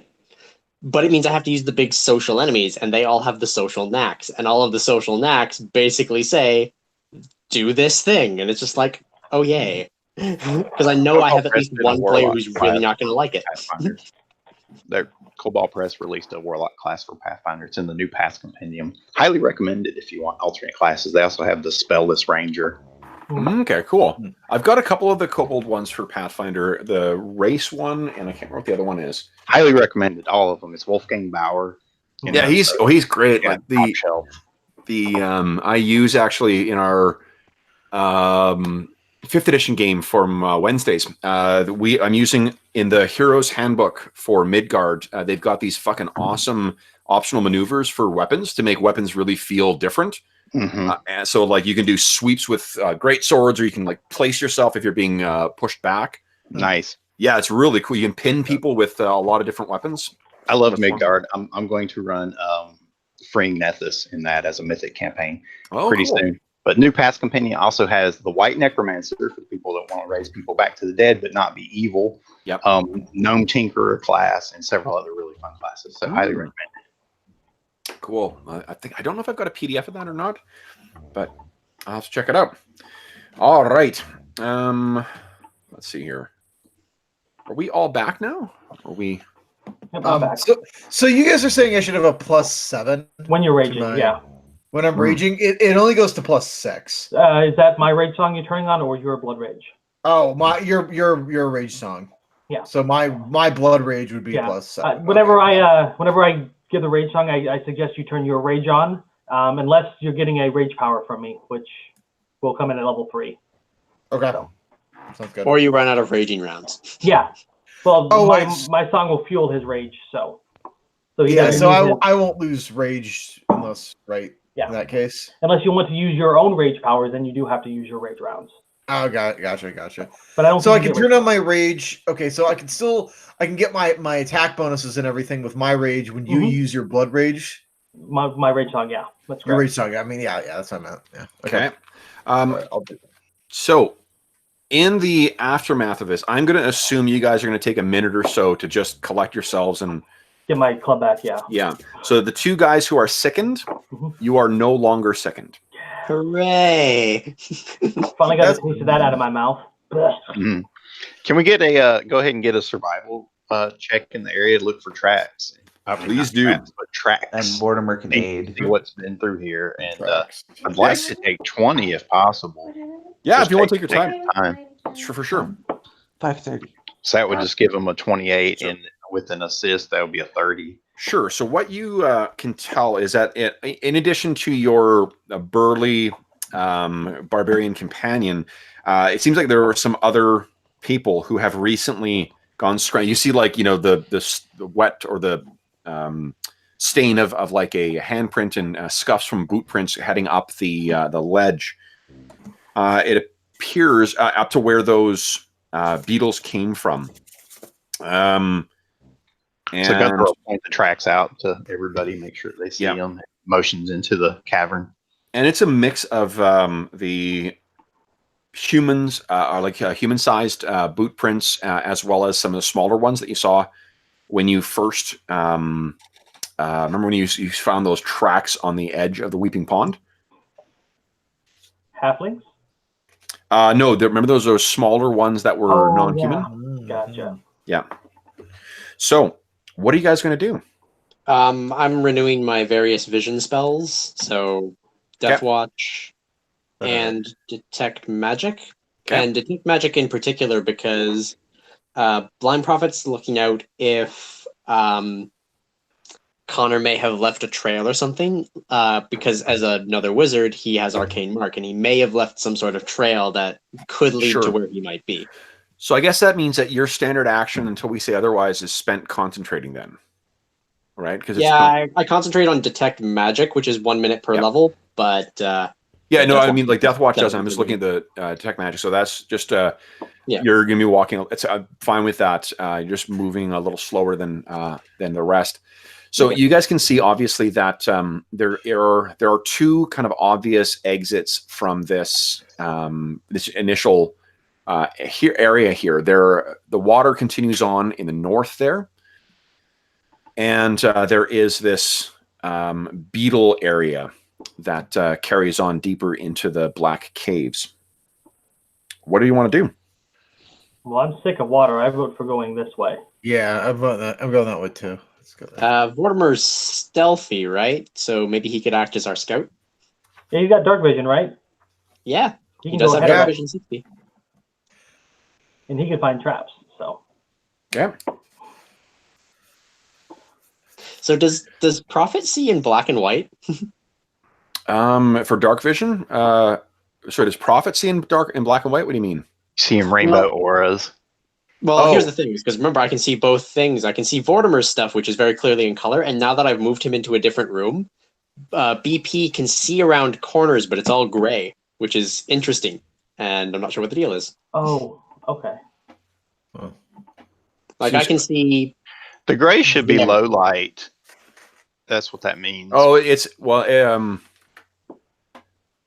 on the map. the Yeah. gray. The dynamic lighting is what they're talking about. Oh, Yeah. I see. Yeah, I have no idea why they're doing that. I've never seen Yeah. that before. Gunther will just take up the rear. I mean, Oh, it's you know what? interesting. That's Fog of War, because it's been revealed. The gray is parts of the map that you, the player, are aware of, but that your character cannot see. Okay. Yeah, I've used the advanced Fog of War feature on this as well too. So you'll reveal the map, so that way you don't have to. We're not playing this as an old school game, so you're not having to do actual mapping. If I was, you would have to actually do a map, and your characters could potentially get lost in the caves if you don't. I did that to my players all the time. But then again, I also had maps that were deliberately mazes, and Fog of War wasn't a thing when I started using Roll20. Yeah, it depends on the nature Let's of do it. this particular game. That's not that's not really part Do of it if what you we're want to. doing. Let's go for it. We can Okay. do old school too. Oh, okay, cool. I look forward to rolling a random CR7 encounter then. Do it. I believe in doing that to players sometimes. Yeah. Oh, You yeah. have to make them respect the game. I look forward to running away. Well, Hey, the second adventure, this one is like part of the reason I love this adventure path so much is, dungeon crawl, then it's sandbox, and the sandbox, that's really where I prefer to play anyway. So the sandbox stuff is going to be fucking great because there's all sorts of horrible shit that's out in Nymeria. Okay. My greatest accomplishment was with a level 1 gunslinger and a party of other level 1s taking down a CR5 Aboleth or whatever they are. Oh wow. And it's because, yes, my gun wouldn't do anything, but destroying that pillar with a keg of gunpowder would. Yeah. Okay, so Vortimer, you were the first one making your way through there. This region, we're going to everyone's favorite boxed text. A collection of stalactites and stalagmites choke this low-ceilinged cavern, making it difficult to squeeze between them. Matching stalactites close in from the 5-foot-high ceiling, giving the impression of a maw of needle-like teeth bearing down on one another. As you get to about there, Vortimer, so Arlen, for your benefit, you're about 20 feet into the cave at this point. Yeah, I can. As long as you're talking, I can see the Roll20 because you're I presenting. think you can just Oh, touch right, him okay, and yeah. it'll automatically make him the active camera all the time. Yeah, I said when we started, I forgot to set the display all, but that's been fixed, so it should be, regardless of who talks, it should be the thing you see. What you see when you get to around there, Vortimer, is there is, and you're not sure how I mean, I think it's because it's just so cramped in here, but right in front of you, about 5 feet away, just tucked behind one of the stalactites, is the collapsed, a fairly burly form, humanoid form on the ground. and you think you actually recognize the clothing. Oh God, Kyrus, it's your girlfriend. She didn't even make it 20 steps in. Oh no! I move over and inspect. So you push out of the way, and it's Parda's form. Can I tell how long she's been dead? So she's been down there. She went down 5 days ago. No, 2 days ago. Oh. So it's about 2 days she's been dead. Her body is cold. Can we ascertain the cause of The death? death watch shows up as 0. Give me. I'm guessing it was beetles. Anybody? Is heal something you can use untrained, or do you have to be trained in it? You can use it untrained. Okay. Go ahead and give me. No, hold on. Is it one of those untrained things where it needs to be a DC 10, or can Normally, anybody? yeah. Okay, so And let's start with the people who are trained in. Is anyone trained in heal? Nope. no. Nobody. You don't want someone who can't see rooting around in your cuts. So then, I mean, like, you guys know that she's. I mean, she's dead, obviously, and there are, but you're not sure, as to what the. I think there's blood on her body, but yeah, and I think Kyrus, as you turn her over, you can her eyes are just sort of lulled, staring off blankly into space. Well, he grits his teeth and then starts saying a prayer, setting her spirit on if he can. Okay. Does she still have the dagger he gave her? She does. Okay. Well, I'm going to take it back and say that I'm going to kill many things in her name with it. Okay. So I think there are also a number of chunks. Like it seems like the beetles have been grazing on her. Oh, okay. Are there any loose rocks, big rocks? Not really in here. No. Okay. Why? What were you trying to do? A little carn or something to keep the things off of her. Yeah. There's definitely not enough in here. I think you guys know that knowing the world that you live in, the proper thing is to have a proper burial to avoid any kind of potential necromantic consequences. Blind Prophet says nothing on necromantic consequences. Okay. Man, damn it! Everybody deserves a chance at a proper resting place. She needs to stand before her judgment before the goddess Pharasma. Yeah, I'm gonna move her over to the opening of the cave so that we can take her out when we leave. Sure. Okay. So you bring her over. Of cause of death, can we tell if she was wounded more on the front side or on the back side? I think that your characters, unless you're trained in heal, I'm not sure your characters are going to be able to assess that out. It looks like there's blood, and I'm assuming you're not taking off her clothes to do an inspection. But there's blood on both sides. I can prestidigitate the blood. No. She's dead. We'll get her out. Figure out the rest later. Okay. So, having placed her body back down, what would you guys like to do now? Oh, the Prophet definitely made an offhanded comment. It's like, wow, 20 steps. I kind of expected better. Because 6 charisma, and she's just like... Mm-hmm. Kyrus, how do you react to that? Well, he glowers at her, of course, but she can't see that. Yeah. I'm immune to gaze attacks. Yes. I kind of buries it down. In Prophet ears, and I'm like, not the time. Yeah. I kind of bury it down for later. Yeah. All right. Now, what would you guys like to do? You gonna head back into that cave? Yeah, let's go. We're here to find Connor. We need to find him. Okay. I still have the light source, right? Oh yeah. Okay. I'll step forward about 10 feet. Okay. All right. Should we reposition the body before we move on? Yeah, I put her at the exit so we can get her as we leave. Okay. No, I hope we're not collecting bodies. I mean, we barely swum down here. I'll carry her. This is Prophet. We know a lot of the people who came down here, and if we collect 10 bodies, we're not getting out. Well, I'm collecting 1. Well, maybe they're still walking. Okay. A little optimistic. So who is okay? So you can go ahead and move yourself forward, guys. You just go square by square. Means we need to keep moving. Gotcha. Before that changes.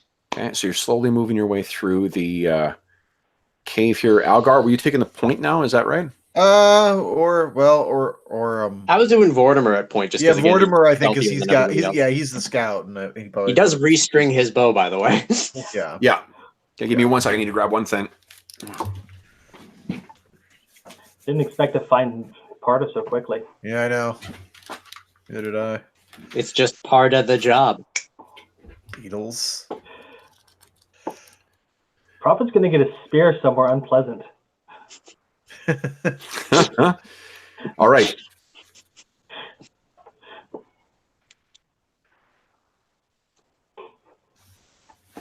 Let's see here. Algar and Vortimer and Kairos, would you kindly make a perception check for me, please? Yes, Mhm. can do. Bloop.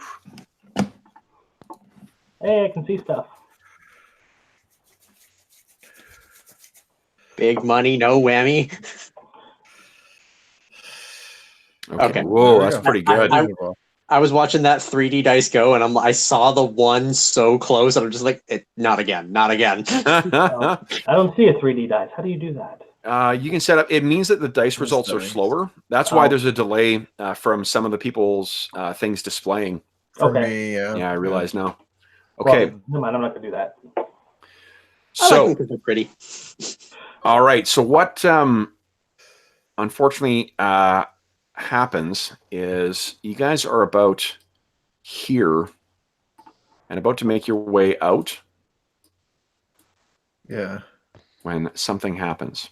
Oh no. Cave in. So as you get to there, you hear something suddenly leap out. Damn it. And this is what it... Let me make sure no one can see the... Nice. Nice, nice, nice. All right, here we go. Ready? 1, 2, 3. Is that a Cute. lizard?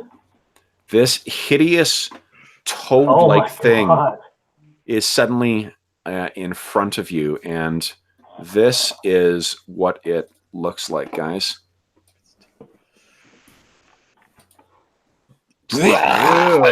It's almost blind time. I'm not thinking I could do much to it. So here's what I need. I'm only going to say the first 3 of you.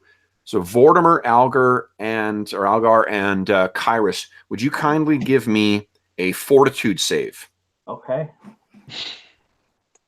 Is it mind affecting? It's only blind, so. Whew. Okay. Whoa, nice saves, guys. Jeez. So what happens is there is this massive pulse or flash of light. Now I'll just tell you, for the player-wise, I am very grateful that you guys made those saves, because otherwise you would have been blinded for an hour. I wouldn't have cared. Yeah. It is an awesome penalty. So what I need everyone to do, please, is click on their character tokens and click on initiative. Oh, you know what might have happened to Isaac? Were you clicking on Vortimer when you rolled his initiative, or were you clicking on BP's token? Well, the problem is that when we're not in combat and I touch either one of them, it selects both. For whatever weird reason, and I'm not sure exactly why. I got It selects both specifically tokens? now. That's weird. Yeah. It'll randomly decide to select one or the other, or do Okay. both. Hmm. So looks like it's going to give me both separate this time. Okay, cool. Okay, so let's see here. Also, that thing jumping out, was that a surprise round? Because Blind Prophet might Just get ignore it. You know what? Just ignore it. I'm not. There's the thing with Pathfinder, guys. To keep my sanity is there's going to be times where I'm just going to waive rules just to keep things moving. Right. And this is one of those things. Gotcha. I'm not interested in parsing out the specific heartbeat moments of things. So, Well, we could say that there was Blind Prophet said, "Quick, shut your eyes." yeah. Oh, yeah, Okay. because I'm forewarned. I always am aware of a surprise round and get to act in it, which is a very fun ability. Yeah. Especially when you have a bajillion initiative. Okay. So, Gunther, you are up first. What do you want to do? Oh, so many people. Yeah. Sniper. Well, he's got his crossbow. Are we able to stand normally in here? I wasn't sure. Was it cramped quarters? It's not going to give you any penalty. It's 5 feet up. Okay. But I mean, you've got 4. I don't think you've got any clear line of sight to this thing just because of the number of people ahead of you. Yeah, that's what I was going to say. I mean, so there's not much he can do. He just has his crossbow at the ready. So should a shot come available, he'll take it. Okay.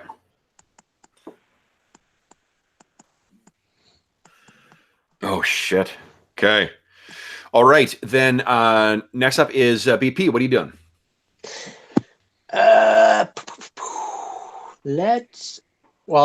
What kind of knowledge check is it to figure out about this thing? From what I can life sense it and heard what it did. What are you trying to achieve with that? I want to know if it has weaknesses, resistances. What's the deal? I don't think if Gunther can't really see it, I don't think you can either, because there's 3 guys in your way in a cramped corridor, and that means it's blocking line of sight, so you're not going to be able to sense it. So what are you going to do? Hear it? That's what do you want to do this round? Take an action or pass your turn? Knowledge check. That's the action I want to do. You can't. So anything else? Well,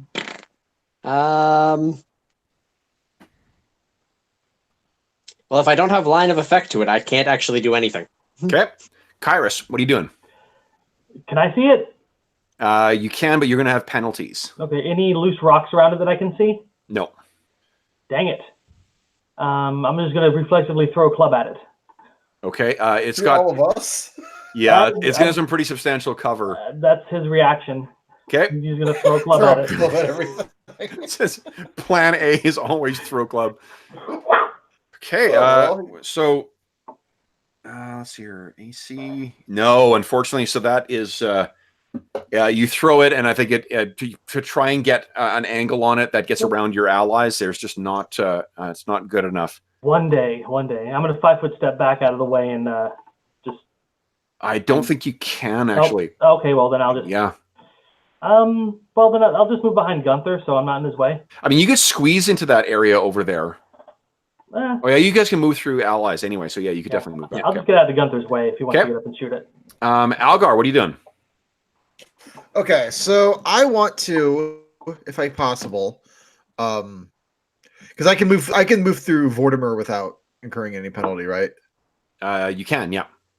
Okay, all right. I don't want to. I learned my lesson from last time. Is there any way I could is there any way through an acrobatics check or anything basically somersault behind this dude? Mm-hmm. Yeah, Okay, I mean, if you move through it square, you make an acrobatics check. Yeah. Let's do that. Let's see. Do I want to throw on my? You know what? I'm gonna actually turn on my. Rage will give you a higher. My rage. Yeah. So it won't boost your acrobatics, but it'll. I'm gonna actually use my blood rage. Yeah. So move through an enemy space is 5 plus its CMD. Yep. 5 plus its CMD. Okay. Yeah. So what should I? So just an acrobatics check. Okay. Yep. Yeah.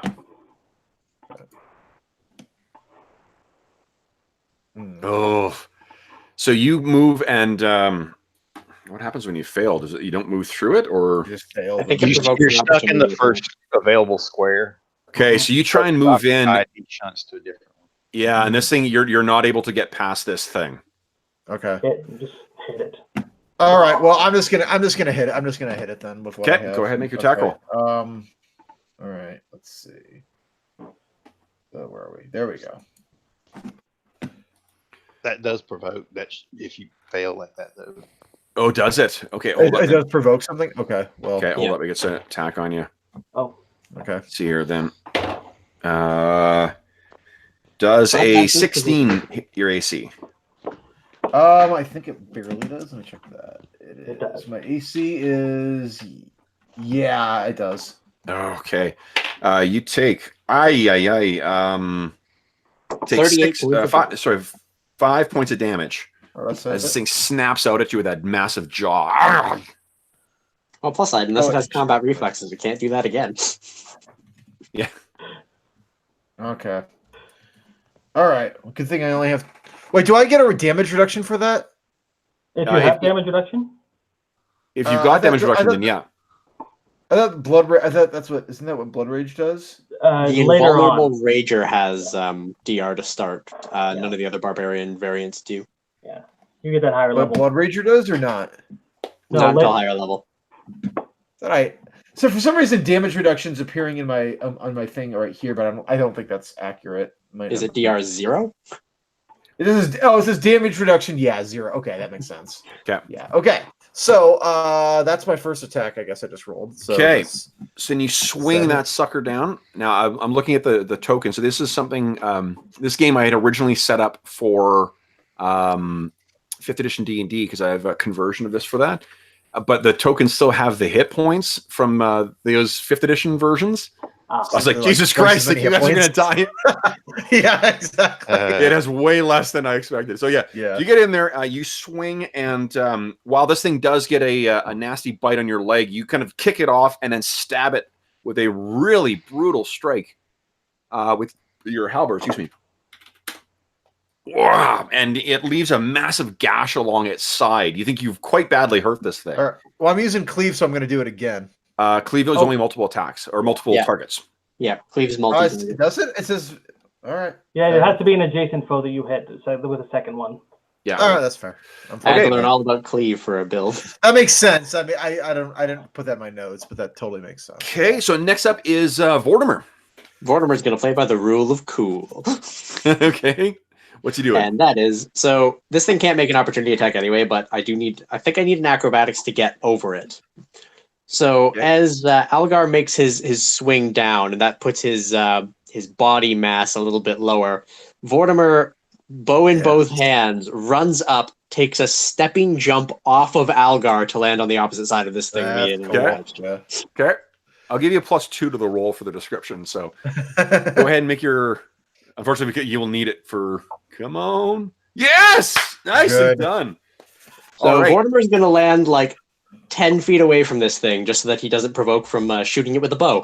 Okay. And then he's going to turn and sink an arrow into this sucker. Go ahead. Does he have precise shot? No. So I will be taking that -4. Okay, so go ahead and make your attack roll. Man, this thing needs to give me the option to do that -4 beforehand, but okay. That might be something you can toggle matters on the character sheet. That's a great shot, though. Wow. So when you sink one, there's no extra damage, right? No, not steady target right now, and because of how sneak attack works, he doesn't have it right now. Okay, it sinks into this thing. All right, now it's its turn. All right, now what is this thing going to do? Well, it's engaged with good old Algar, so I think it's going to make a full attack on him. So first, that massive set of jaws snaps out again at Algar, and that's a miss. But then it claws twice. Man, I love full attacks. Oh, it's a bite! It's a bite claw. It's a bite claw, and I just rolled a nat 20. Damn it. So let's check for confirmation, and then a nat 1. So it did not crit. So there's that. All right, so let's see here. Damage is going to be 2, 3, 4, 5, 6, 7 points of damage from those claws. Those are viciously sharp. Okay. But then that is the end of its turn. We go to Gunthar. What are you doing? There's only 2 people in your way right now. If you step forward, you'll only have the engaged. Okay, so he'll move up, so that should just give him soft cover. So he's still taking a penalty, but right now we'll just have to do. Yep. Go ahead and make your attack roll. Walk. Come on, nat 20. Oh, not quite good enough. So it, watching that big old barbarian of yours at the you've got a clear shot on it, and you're about to let go, and then Algar steps in the way, and you kind of move your sight off just to the side, so it fires off into the darkness. Damn it. Okay, BP, you have had a clear enough view of it now. So when there was everyone out of the way, go ahead and give me. I think it's an Arcana or knowledge arcana. Is that what it's called? Knowledge Well, if it's an arcane? arcane, if it's a magic thing in some way. Yeah, For go ahead. magical beasts, yeah. Yeah, go ahead. So, knowledge is a non-action, so let's do that first. Okay. 15? 15 is what's the DC here? I want to say CR plus 10. Yeah, I think that sounds right. It's 10 plus the CR. You can modify it if you think it's something Okay. really rare. Okay, so what you know is you have read about these things. These things are known as blindheims. And these they're fairly, I mean, they're non-intelligent. They've got like a bestial level of intellect, but they can jump pretty damn far. And they have that blinding magical effect. So, and if that's activated, then it can, it can be have a devastating effect on the vision of others.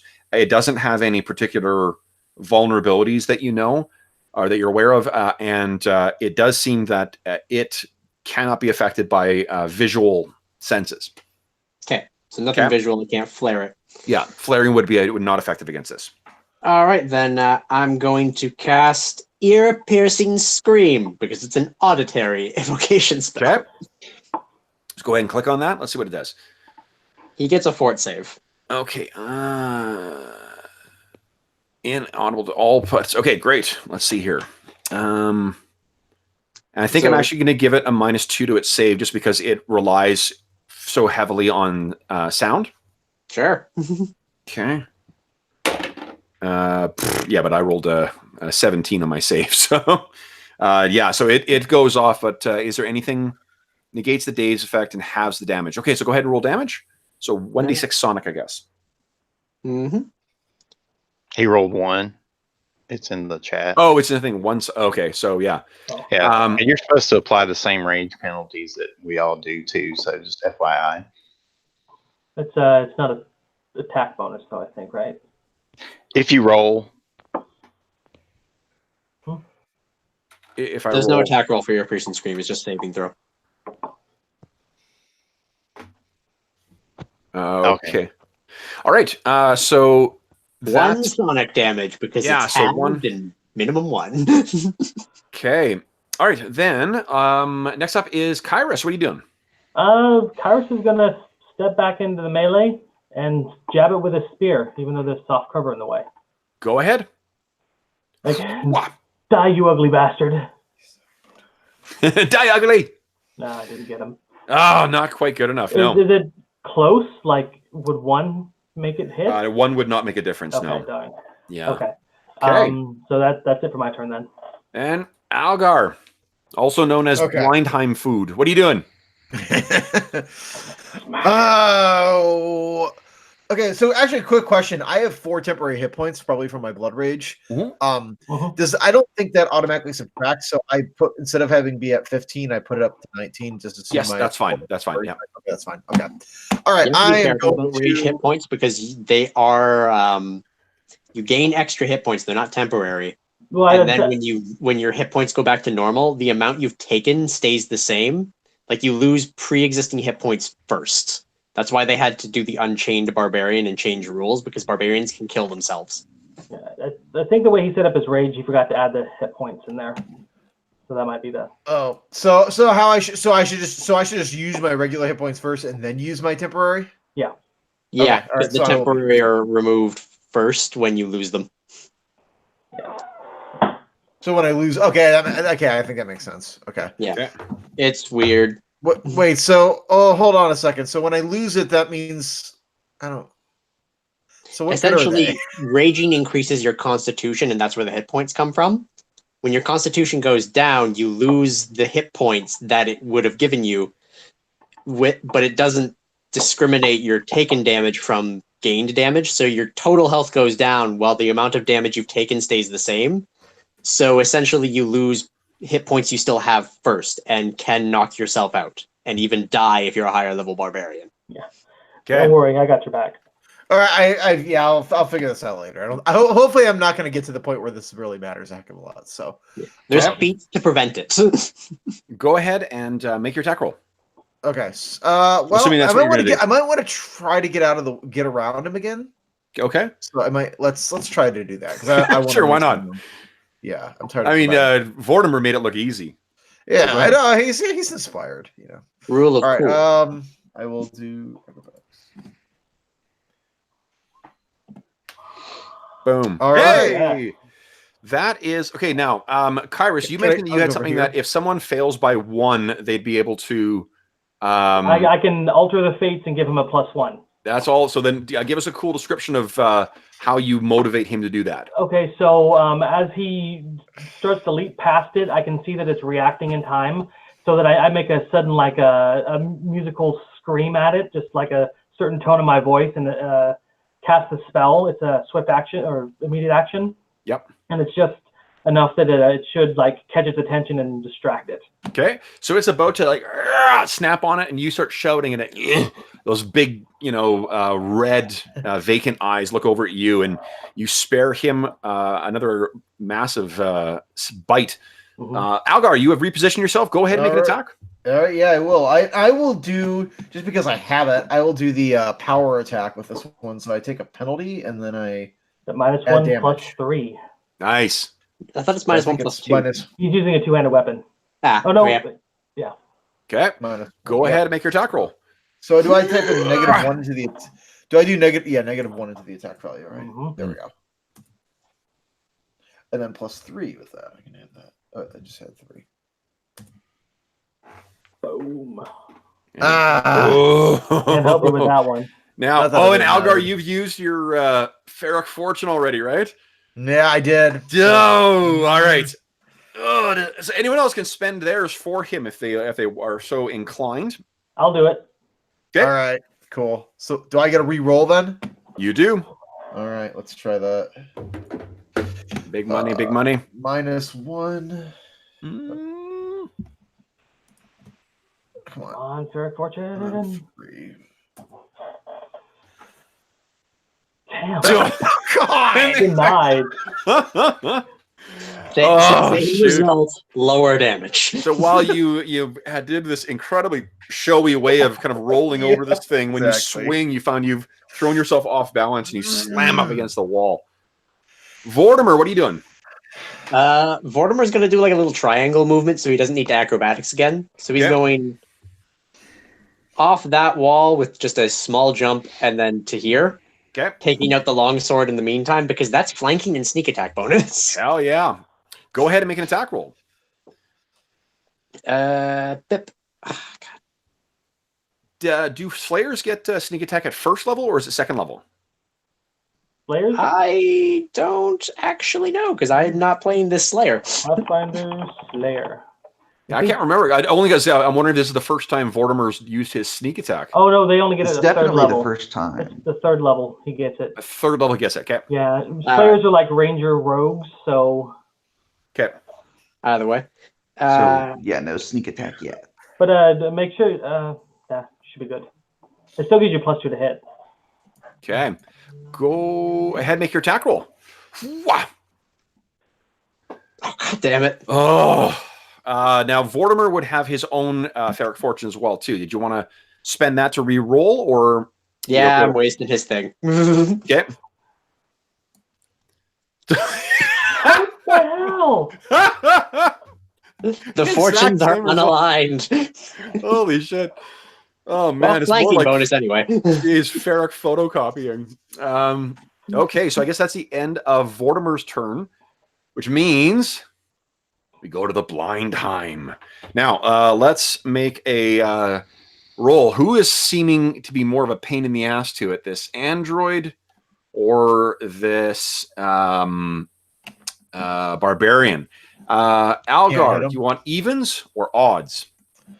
Odds. Odds. Here we go. Yeah. I was gonna say the Vortimer just popped up behind it. It might be more surprised and attack Vortimer. Yeah, I Just think it because was. of the Also, that is precisely what the dice told us was going to happen. So it turns around and snaps out at Vortimer first. There's no way that hits, and then claws twice. Nat 20, nat 20. Oh, Holy fuck. I'm sorry, Arlen. I didn't mean to kill you. Good lord. Let's check for confirmations here. they're both confirmed. So the probabilities are fucking mocking us today because I just rolled a 4 and a 4. All right. Holy shit. Can I, as the prophet, use my Ferric fortune, which I haven't done, to foresee an outcome that was a different one where one of those attacks missed? You can't automatically miss, and you can't make me re-roll. But what if he would die, then you could prevent him from dying. Yeah. I know there's some games that can force re-rolls on the DM, but I think those are I hate those rolls. Those rules. I don't mind it in Scion because it's very easy to get a crap ton of successes and be like, well, sorry, you're dead. Yeah, and like I don't mind like affecting the result, like the consequence. If this thing killed him, you would be able to spend a Ferric fortune to prevent that. But just forcing a re-roll is you can do that in the Conan 2D20 game, and I find it's really fucking disruptive. That's good to know. I will avoid taking those options. Yeah. Okay, let's see here. It's not a lot of damage though. It's only 4 points of damage from those claws. From both, or just From one both. each, or 4 each? No, 4 in total. Okay. In toto. So then we are back to top of the round. Good old Gunther. What are you doing? He does what he always does. He's going to reload and shoot. Okay. And I should be able to shoot over Kyrus. Yeah, I'll take a knee if you want. He's close. I think he's close enough that he. What is that narrow passage? I'm going to give him a little bit of a bonus to AC. But I'll take a knee if that helps. I don't. That's requiring a little bit of metagaming. Okay. What kind of penalty do you? It's only be like 2. It's only be a 2. Okay. Yeah. I was gonna say, I think according to the cover rules, actually, Kyrus provides it for Gunther, but Gunther. Yeah. I don't really care. I don't really care. It's complicated. Ooh. Okay. It's okay. All right. Shot. Oh, and that's an amazing shot. Okay, and actually, I believe, Gunther, why don't you give us a cool description of how he lines up the shot that kills this thing?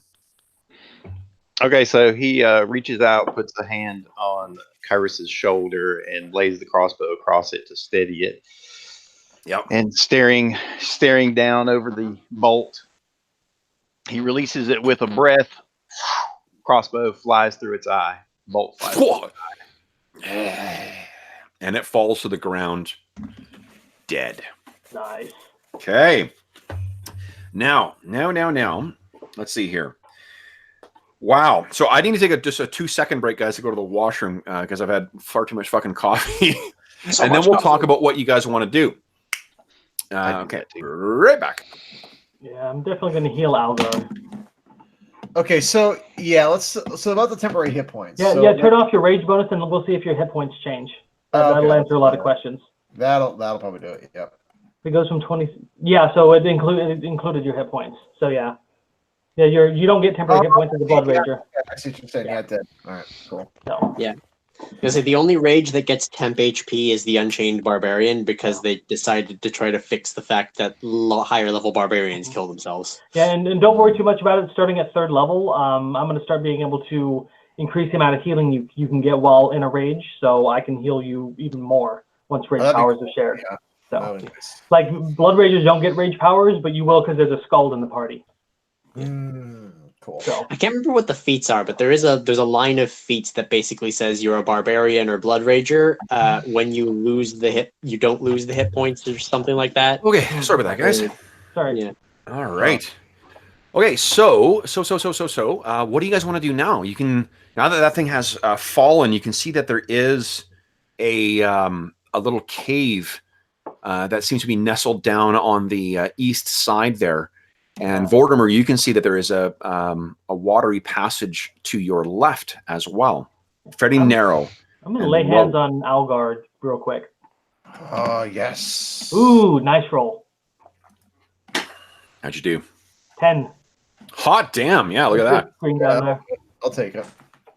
Okay. Sweet. And that was my actual spell, not from the wand. So. Okay. Well done. Okay, guys. So what do you want to do now? It appears. Oh, it does appear there's a passage heading deeper into the caves as well. Like You said this was like a watery bit over here where I just put Vortimer?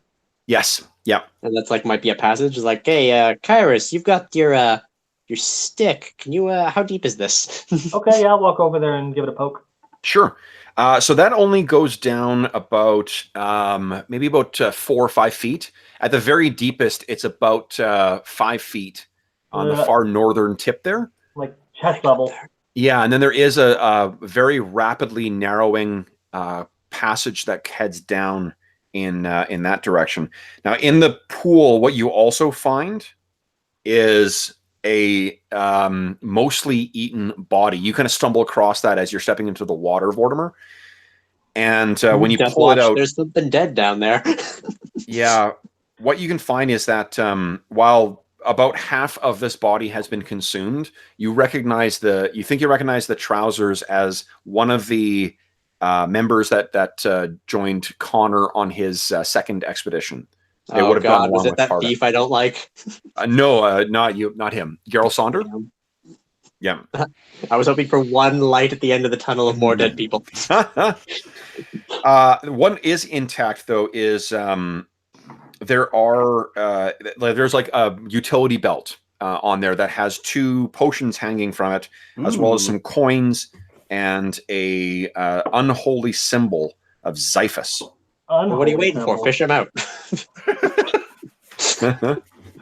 You got the stick. I'm not going to stab the body to haul it in. Just loop under that belt and just lift it. I jump in the water and haul the body out. I'm not going to disrespect it by stabbing it. Now, morally questionable people. Remind me again, how does Identify work in Pathfinder? Is it detect magic? It gives a bonus to the spellcraft check in order to identify it. Right. But normally you can just roll a spellcraft with a detect magic. Yeah, and I have lots of that. Yeah, I've got 5 of that, so I'll help. Who's I have got the 9. Yeah, Prophet, go ahead and give me 2 spellcraft checks, please. Number 1. That's a natural 20. Nice. Don't roll for the second yeah. one. That's fine. The crit effect will be that you get both. So these 2 things, the potions, are potions of cure light wounds. I immediately look at Algon like, you need these. Awesome. I'll put them out there. Okay. I was gonna say 1 for Algar. Oh wait, no, Vortimer can't heal from Cure Light, can he? Yeah, he can. They take they're treated as normal. Yeah, Vortimer should probably have one. It might be Starfinder is where that's different. Yeah. No, Starfinder, they made it that they were affected by both. Because I had an android the last time I played a similar campaign to this one, and essentially we needed to know mending in order to heal him because he couldn't be healed by normal means. He counted as the worst case scenario where he's a construct. Okay, I can pull that up here because I know that they're counted as a construct and human for spell purposes, but whichever's worst. And Cure Light doesn't work on construct. Constructed, count as humanoids and constructs. There's no mention about healing on them. Oh, okay. So, how much do they weigh? Oh, potions are almost negligible. Okay. They're little vials. They count as 1 if the DM's feeling particularly mean. Yeah, no, I'm fine. Okay, so I'm like, ideally, Vortimer should not be in melee combat. Well, Vortimer has a lot of abilities that he can benefit from melee, so swapping between the 2 seems to be actually wise. Yeah, switch hitter would be good. Yeah. So should I take should I take both of them for now, or? I was going to give 1 to Vortimer. Yeah. One of Vortimer can. Okay, I'm sorry. Yeah, because I'm carrying the wand, so I can cast that easily. So that's true. Okay. All right. I'm gonna. Oh, go ahead. Vortimer's up here. I'm gonna poke around down here. See if there's. Yeah, while he's poking around, I'm getting the body out of the water and giving it its last rites for now. Okay. Yeah. Even though it's an unholy symbol. I don't want to go too far and leave you guys in the dark, so. Yep, Vortimer's be on the way. All right. Yeah. After that, I'll probably take point here. Vortimer wants to take point. He can't. He's welcome to. I was gonna say, since we just got ambushed, I think Vortimer might suggest some mild scouting. I want to roll stealth for him and be 10 feet ahead. Yeah, that's a good idea. Okay. Just so that we're not caught off guard again. Because Vortimer likes his friends. Yeah, and let's let Gunther get in the middle this time, so that way. Yeah, so you can get some good shots in there too. Another natural 20. hell yeah. Nice. Making up for those ones earlier. Yeah. All right. So Vortimer. as you're making your way down, Vortimer, so right there. Let's stop right there. Position everyone else where they kind of are. Okay, great. So you're there, Vortimer. Eyes wide. And what you see is some humanoid figure goes racing across the corridor, like. Oh God, it's Jenkins again, isn't it? Jenkins. It's bigger, too big to be the Jenkins. It's two Jenkins on each other's shoulders. I knew it. Trying to sneak into a theater. Trench coat. Oh, that's great. Okay. So that's what you see, Vortimer, and you sort of stop, and you're studying, and it's what you can see ahead there. Oh, sorry, I was pinging on the DM's layer again. Right here is where it runs across. Yeah. And as you get to about there, what you see is there begins to be some chalk markings on the wall. There's only a couple here, but looking forward, further down the corridor, you can see that there are more markings on the inside here. What do you want to do? Vortimer, like, they may be from Connor, but Blind Prophet can't see chalk. Yeah. Well, she could feel it. It's like dusty and probably mucky because of just the humidity in here. But yeah.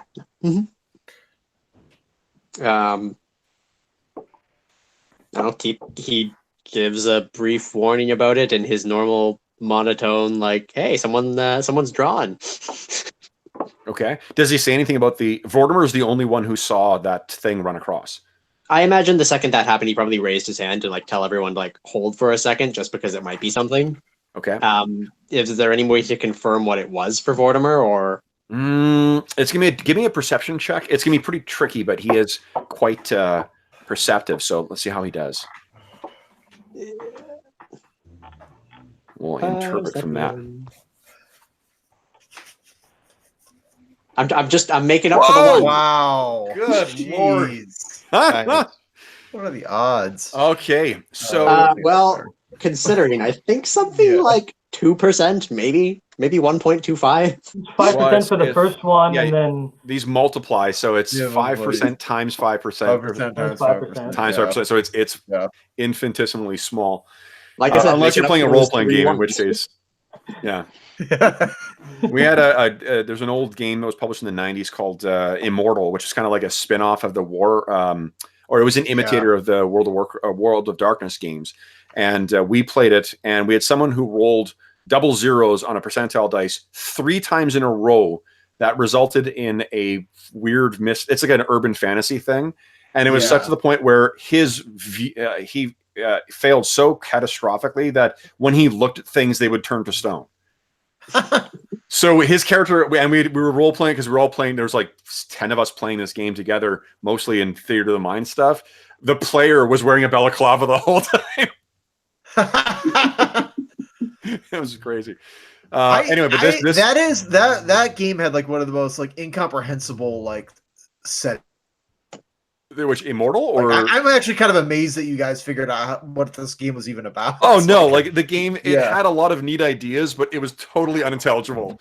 Oh yeah, like that is I'm impressed. That's all I'm gonna say. We didn't play it terribly long, and and the binding on that book was such shit that it fell apart. Oh yeah. Right. Yeah. That's awesome that you played that. I have it. Those because I used to collect the RPG books and never play them, and that was one of them. And I'm okay. I looked at it and I'm like, this just makes no sense. No, it's it's really bad, but it's so badly laid out and explained. But yeah. Which is too bad because it sounded kind of interesting, but like I think that what helped was that I was so ignorant of like real world occult stuff at the time that they were just basically what they did is went through an occult library and throw every reference they could into it. So I was like, this all sounds so cool with like weird references to like Paleozoic stuff going on and all this other it was just it was weird. Bonkers. Anyway, okay, so so that is definitely good enough. What you saw was a clad only in a loincloth, a tall, thin humanoid with black skin that seemed almost, it wasn't reflective. It almost seemed to like baffle light. Mhm. It went running past, and it's a nat 20. So you also could see, I believe, a dagger at its belt. Armed humanoid, Ooh. about Yeah. 3'2", black skin. Yeah, like the roll was so good that she, Smelled mildly of onions. yeah. Okay, so what else did she have here? Yeah, that's that. Okay, so what do you want to do then? You guys have heard that there's a humanoid that just went running past there. What do you guys make of that? I wasn't aware humanoids were down here other than the Jenkins. Wait, did they mention something about things coming up from the Darklands? I'm pretty sure. I think there was some sort of mention about black skin humanoids from somebody while we were still in town. Nope, there wasn't. No. Sure, because the dwarf told us about some Darkland openings, right? You know that there's openings to the Darklands down there, but I'm not sure that any of you. Okay. Yeah. I'm guessing they came up from there then. Gunther will ready his crossbow in case anything comes at us in an aggressive manner. Gotcha. Okay. What are you guys going to do then? Mortimer continues to be the stealth and perception god and moves forward another I'm saying 10. if these are humanoids, we can try reasoning with them. That's what I was gonna say. Yeah, we could. Yeah. Well, I speak like 30 languages, so. Maybe not Vortimer, though. He might say something wrong. We can have my character be the face again and make friends by calling them all motherfuckers. Oh, I also comprehend languages now. So yeah, no, I can talk to them. Hooray. Don't you have like charisma of 6? I didn't say that I was going to be good at talking to them, just that I could do it. I'm pretty good at diplomacy and bluff, so I vote for myself. We should definitely try to reason with them. Wow, you guys are ugly. Profit! Like, and you even said it in their language. Like, why? Okay, we should move out. Okay. Yep. Okay. So what you can see is that you reach a junction. It appears that to your right, Vortimer, if you're facing the direction of the cave, on your right, you can see that it opens up into basically a room that smells like a junkyard. And on your left, there's a passage that leads slightly downward that seems to go deeper into the cave. And then straight ahead, you can see with your dark vision, I think, let's see here with your sight. Yeah, that it leads up, and then there is it looks like there's a lip leading down into something. There is another, and you can see there's an open cavern beyond that, but it seems like there's a ledge that leads down. And which way did the black-skinned creature go? Down this way. Okay. And on your right is more of these markings. You can see there's more of the cave drawings. And these things seem to include so a drawing of some kind of three-legged creature. And you kind of look at it, and the way that it's drawn with the hard, lines and whatnot, this is what you would think that this is a crude depiction of that drone that you fought in Connor's workshop. And Vortimer doesn't like robots. Wait, no. Which one doesn't like robots? I don't. Kyrus. I don't. There are also drawings of like kind of stick figure drawings of 4-armed humanoids. And there are some other drawings of normal, like 2 arms, 2 legs humanoids as well too. Why don't you give me a what would this be here? I think give me a knowledge history check, I think. He's only got a 2, but sure. Yeah. Might get a 20 again. Yeah. Nope. Yeah. No. I was waiting for it. So yeah, so he's looking at this, and you can't really make apart from what I described there, there's nothing else he can really make sense of that. If you move a little further forward as well, too, to take a peek in, you will hit the trap that I have set for you. Oh, hooray. No. Oh, Well, God. it's not really me. It's Mortimer, Feel right? that. Yeah. Okay, so There's nothing against. I like Mortimer. It's just unfortunate that he's the lead of the party. to your right, what you see is there's a collection of crates, boxes, rubble, and scavenged metal that lies heaped in the northwest section of this damp cave. And then several strange chalk drawings of twisted spiny plants, a strange three-legged creature, and emaciated four-armed humanoids mark the walls. And this is sort of like, like crazy person in a hospital in a film where there's shit drawn on every clear area. That's what's here. Okay. Someone has. As far as Mortimer can see, there's no other creatures here. He shares this information with everyone else. Like, anyone know anything about four-armed humanoids, three-legged things, or whatever's going on here? Also known as Kairos and Blind Prophet might be able to make some rules. Yeah. I got approximate knowledge of many things. What should I roll? Knowledge local. Local? Okay. Give me a no. Give me a knowledge local. Okay. Oh, cool. Blind Prophet's actually trained in that. Nope, I don't know anything. Yeah. Sounds like somebody's drawings of fantasy creatures.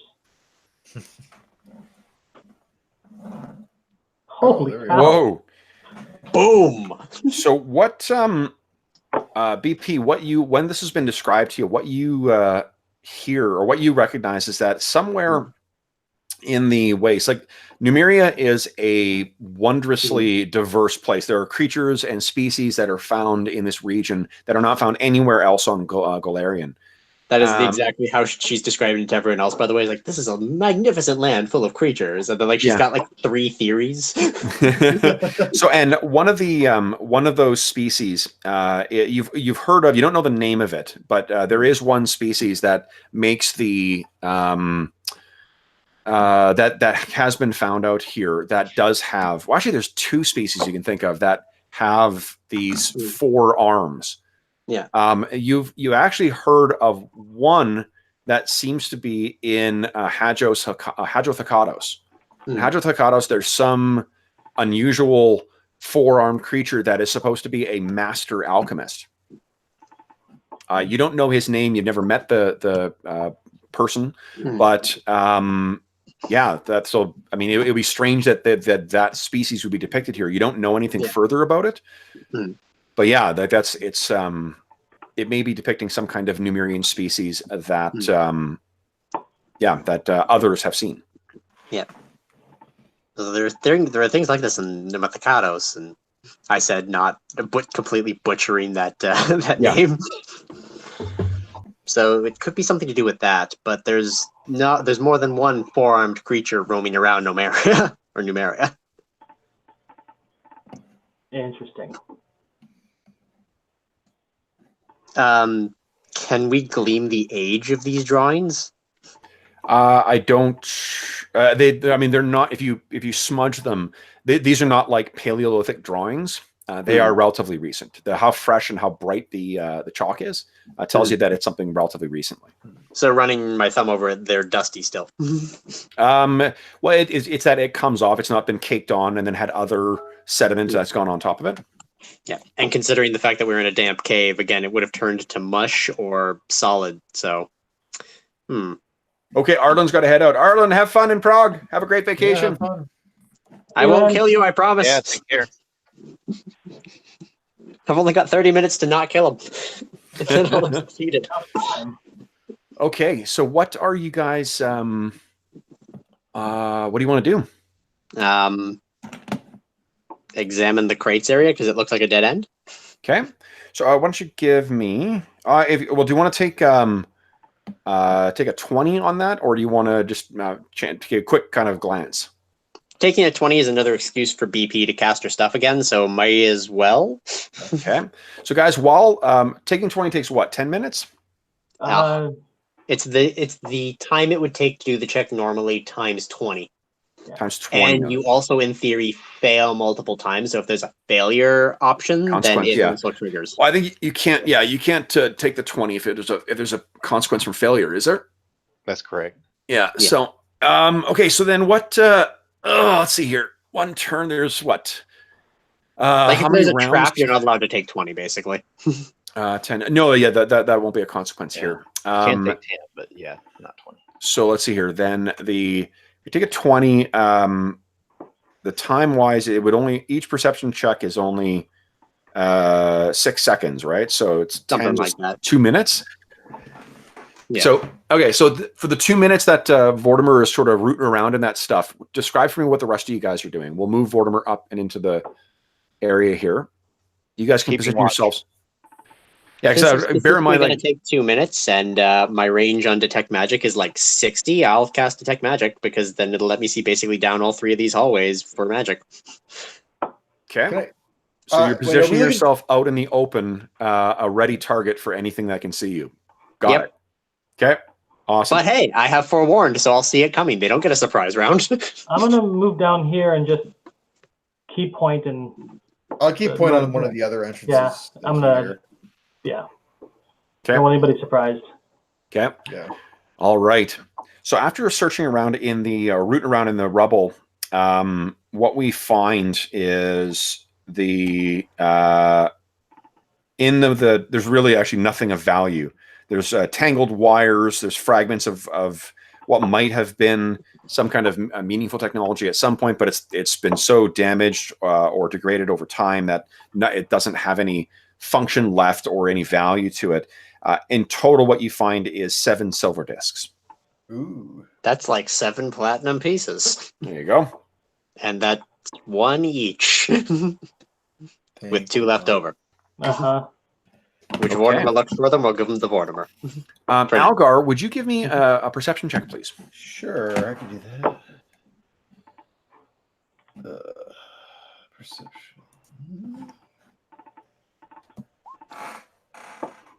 Nope, not bad. 19.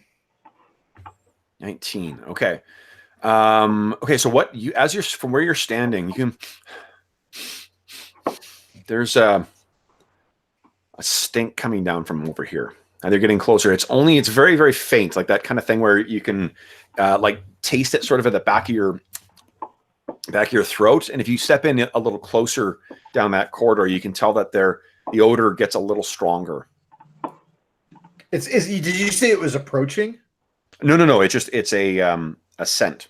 Okay, so it's not getting any closer. No, it's not getting any closer. It's just that Okay. if you step closer, you will have a better opportunity to smell. Something What was sticky the down stench? here. And does Algar describe it to us? Something sticky down here. Something smells? Yes. Can I, as a blind individual, smell it? Are you going to step forward? Well, I got Oh. detect magic active, so I'll step up just behind Algar, just in case. Well, if it smells like shit, don't step in it. Give me Probably- a perception check, please. Does she smell me instead? Yeah.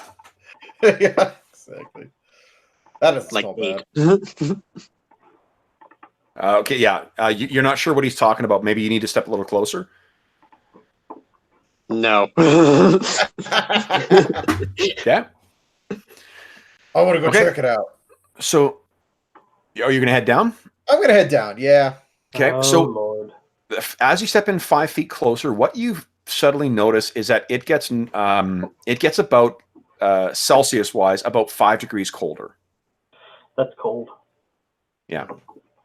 Really cold. Can I try to stealth it? I mean, I have light. Sure. so Yeah. it's not Absolutely. like- Give me a stealth check. Yeah. I mean, problem is I have light, so it's not gonna really help us move No, silently. for noise. If what you're trying to do is minimize your Yeah. noise, Yeah, that's what we'll exactly. interpret it as. Not bad. 12. Okay.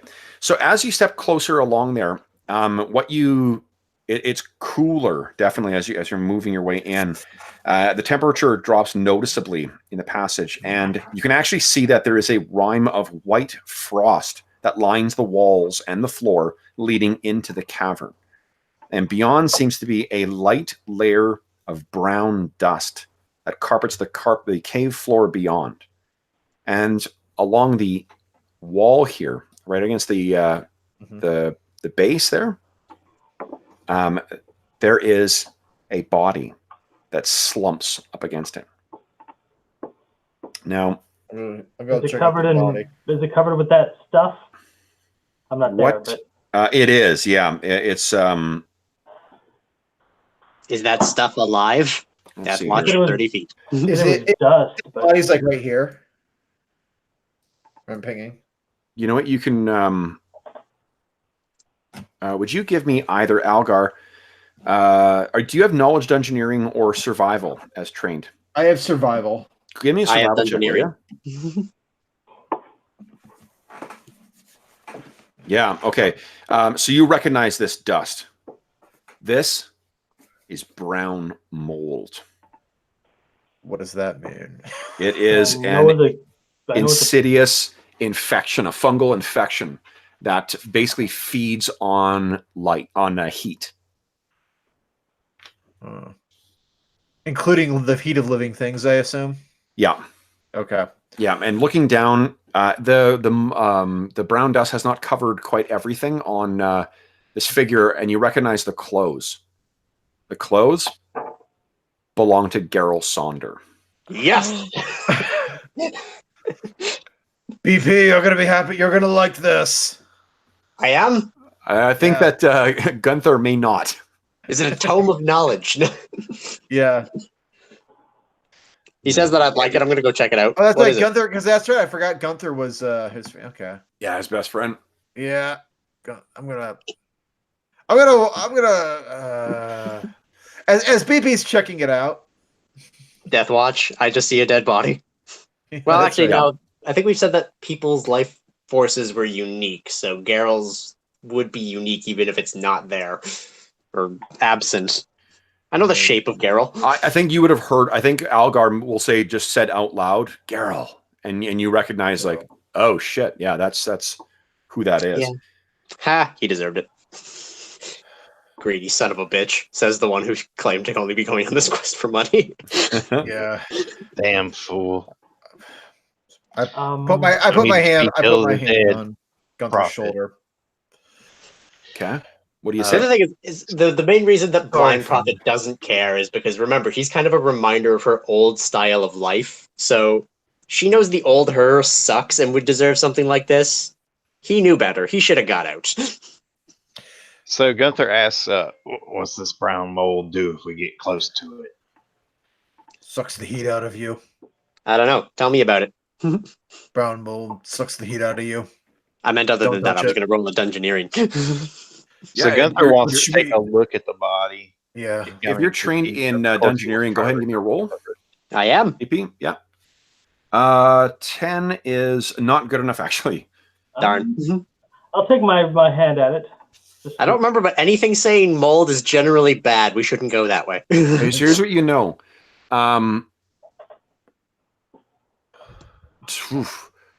So getting here's what this is what you've had past experience with this Algar, and you can kind of picture what that circumstance would have been. Brown mold feeds on warmth, drawing heat from anything around it. It normally comes in patches, blah blah blah. The temperature is always cold in a 30-foot radius around it. Living creatures within 5 feet of it take 3d6 points of non-lethal cold damage. Fire brought within 5 feet of it causes it to instantly double in size. So you're fortunate that you've got that thing glowing around your neck. Yeah. Yeah, because it's not causing it to do. But I think once you recognize it, we'll say you stopped before you got too close to the mold. Let's somebody has a pole or something. Maybe we can get him out. But Well, we shouldn't get any closer. said the Don't patches shoot were on your the body, gun. right? He's covered in that damn mold. My halberd's not. Yeah, it's not a reach weapon though, so I'm not sure it would reach much further than like I don't know. We could Don't try- bring him here. He's got that shit all over him. Well, I might have something to get it off of him. If a dead man can't carry him out. Oh my god, can I prestidigitation it off of him? Oh. You cannot, no. Yeah, I've got a flask of acid. Would that help get rid of it? Cover his body with acid. Once you get it. Well, I it'll carry it Just because it melt helps. most of Geralt. Just Well, make it- me so pleased. I carry it because it has an effect on my grease spell that makes things take acid damage. But I mean, because fire isn't going to work. No, obviously. what he says, or what Algar tells you is, he shakes his head and he says, cold. Cold is what we need. Cool. Well, I didn't prep Ray of Frost today because it is a really, really bad spell. Let's- Yeah, no, I don't I have hate to that. be crass, but he's been dead this long. Maybe we should come back here if we can find some other means of extricating him. Good idea. Is a dead person non-living material? Well, technically, dead is non-living. Does the mold move or just creep? The mold does, as long as you keep the distance. Algar says, just stay away, keep it warmth away, and it will not grow. But if you get close, it'll, it will freeze your limbs as it consumes you. Because prestidigitation says I can chill, coal, or chill, warm, or flavor 1 pound of non-living material. If Right, but it Geralt's doesn't do. It's not dead, sufficient to do damage. I'm not asking to do damage. No, but I'm telling you, you're not listening, or you're not hearing Yeah. at least. It needs to do cold damage. Your spell does not do cold damage, so it's not going to Yeah. cool it sufficiently. Yeah. Okay.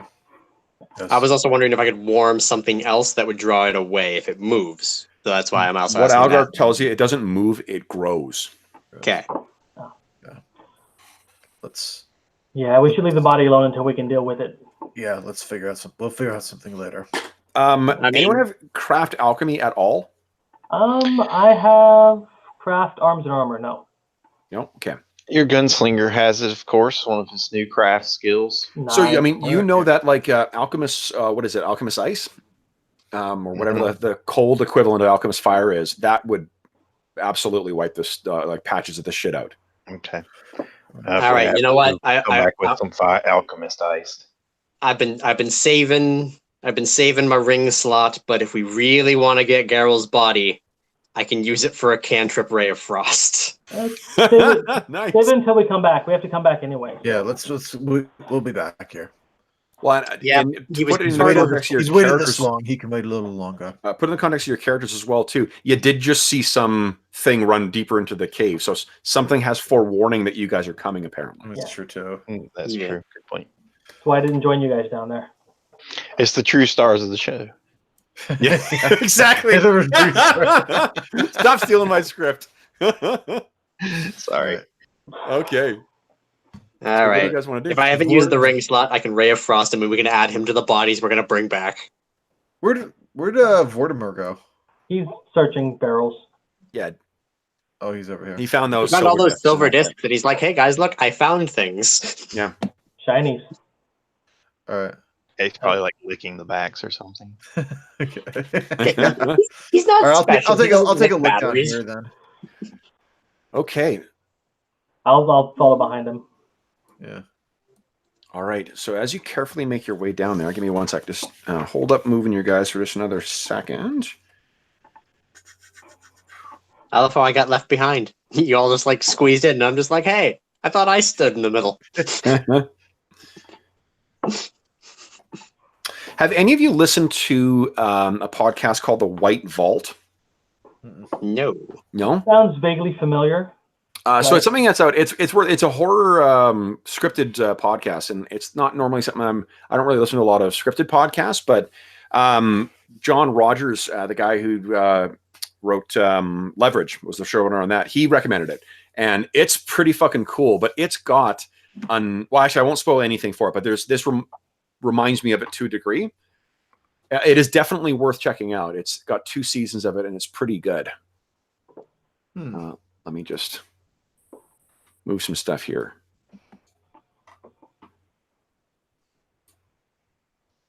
You can find it on like Stitcher or any of those podcast platforms, but it's definitely worth. It's relatively short episodes and worth checking out. Okay, so why don't you move yourself a little further forward there? Okay. I'm just gonna move Vortimer off of. There we Algar? go. That's probably where everyone is. Okay. Algar, stop moving up. You're right up Vortimer's ass. Come on, man. The equivalent of trying to get 2 people through a small door. Like, oh no, you first, please. I mean, you Yeah. first. Okay, I'm so in front of Gunther. what you get there. Yeah, you got to go at least 10, 15 out. Now, here's what you see, guys. The ceiling of this vast chamber rises nearly 30 feet overhead. A 5-foot wide ledge runs along the western wall, sloping down to the cave floor 10 feet below.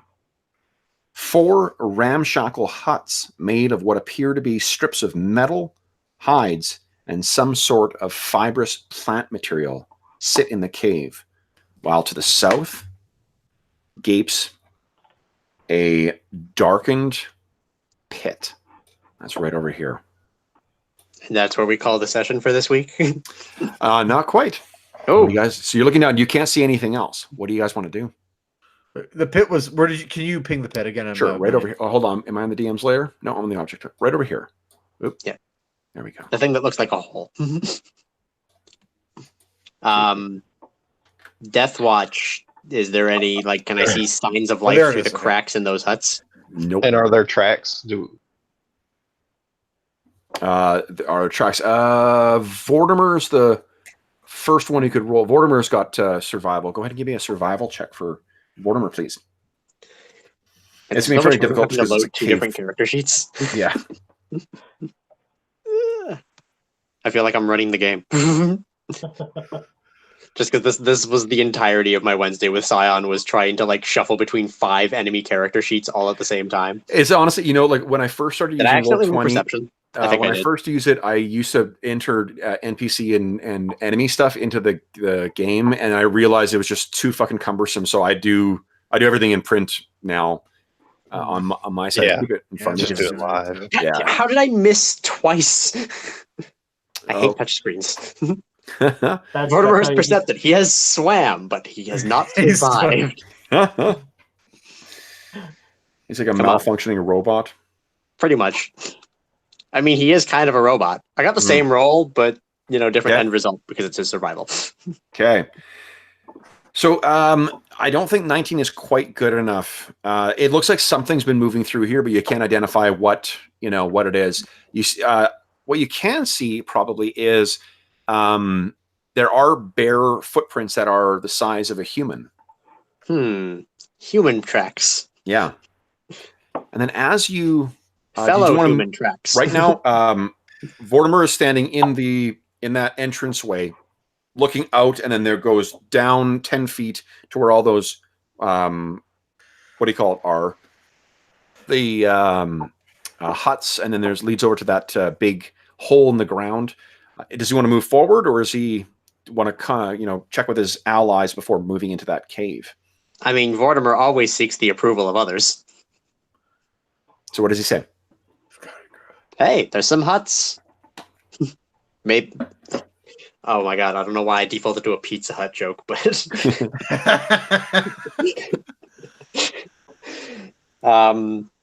what do you think we should do? Because he lacks social skills. If this is a village or anything like that, he's just like, people. Yes. Why do you I don't- need? Why do you need huts in a cave? Yeah, That's a good question. there are several questions. Okay. So as you say that, you then see very carefully moving out from behind these hiding places. And I think it's only the guys who are right at the front who can see this just because of the angle. Unless they're really tall. First, boom.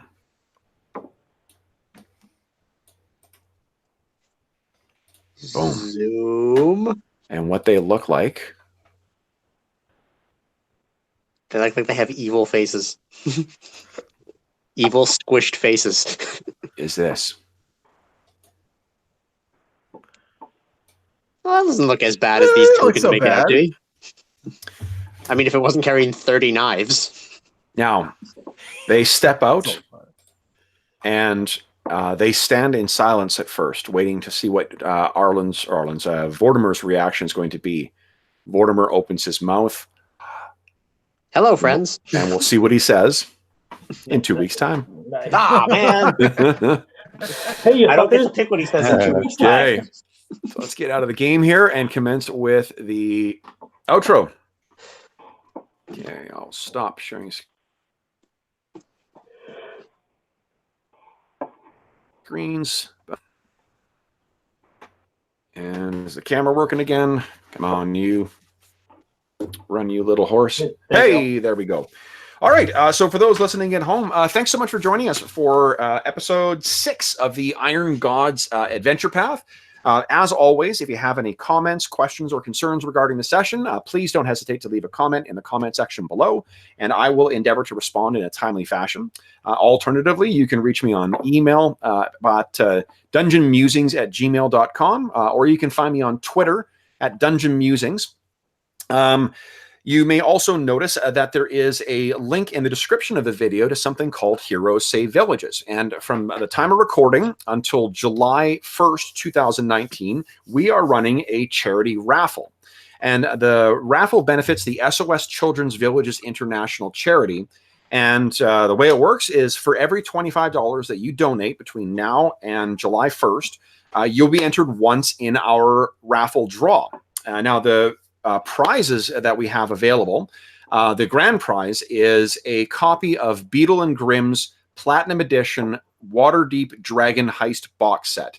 This is a $500 US product that you cannot get any longer. It was produced and then immediately went out of print. For the low cost of a $25 donation, you can have an opportunity to win that. However, we fortunately also have, if you don't win the grand prize, there are a bunch of other prizes as well. Some of them are things that I have purchased to have as prizes, and some are things that have been donated by very generous publishers. So the things that we have from me include core rulebooks for the Delta Green role-playing game, core rulebooks for the new RuneQuest Glorantha role-playing game, a core rulebook for the Legend of the Five Rings role-playing game published by Fantasy Flight, as well as a host of source books for things like the One Ring role-playing game, the Conan role-playing game, and Savage Worlds. From the Modiphius Publishing, the publishers of the Conan 2D20 game and the Star Trek Adventures game, they have very generously donated complete PDF libraries of both of those games available as prizes. We also have a core rulebooks in PDF for Pelgrane Publishing's Knights Black Agents role-playing game. So it's a Super Spies meets Vampires, and the Mutant City Blues Second Edition, which is a superhero police procedural game. They very generously donated that. Cubicle 7, the publishers of One Ring and the new Warhammer Fantasy Roleplay, have generously donated a physical copy of the new core rulebook for Warhammer Fantasy Roleplay, as well as an assortment of PDFs. And Paizo has recently contacted me as well, too. And Paizo is generously donating a starter set for the Starfinder role-playing game, as well as a starter set for the adventure card game, the Pathfinder adventure card game. So in addition, even if you don't win the grand prize, there still is a host of other very cool prizes that are available for the raffle. If you're interested in presenting or entering the raffle, you can find a description about the or how to enter in the description of this video, as well as a link to a video that sets out all these details in greater detail all over again, and give you more information about SOS Children's Villages as well. So that is going on from now until July 1st. Otherwise, I want to thank my players. So guys, Brandon, John, Isaac, Jamie, and Arlen, who's now gone to explore Prague. Thanks so much for joining me this morning and playing, guys. I had fun. No problem. Thank you, Kev. It was fun. Me too. Yeah. Cool. Yeah. So until next time then, guys, for those listening at home, thanks again for watching, and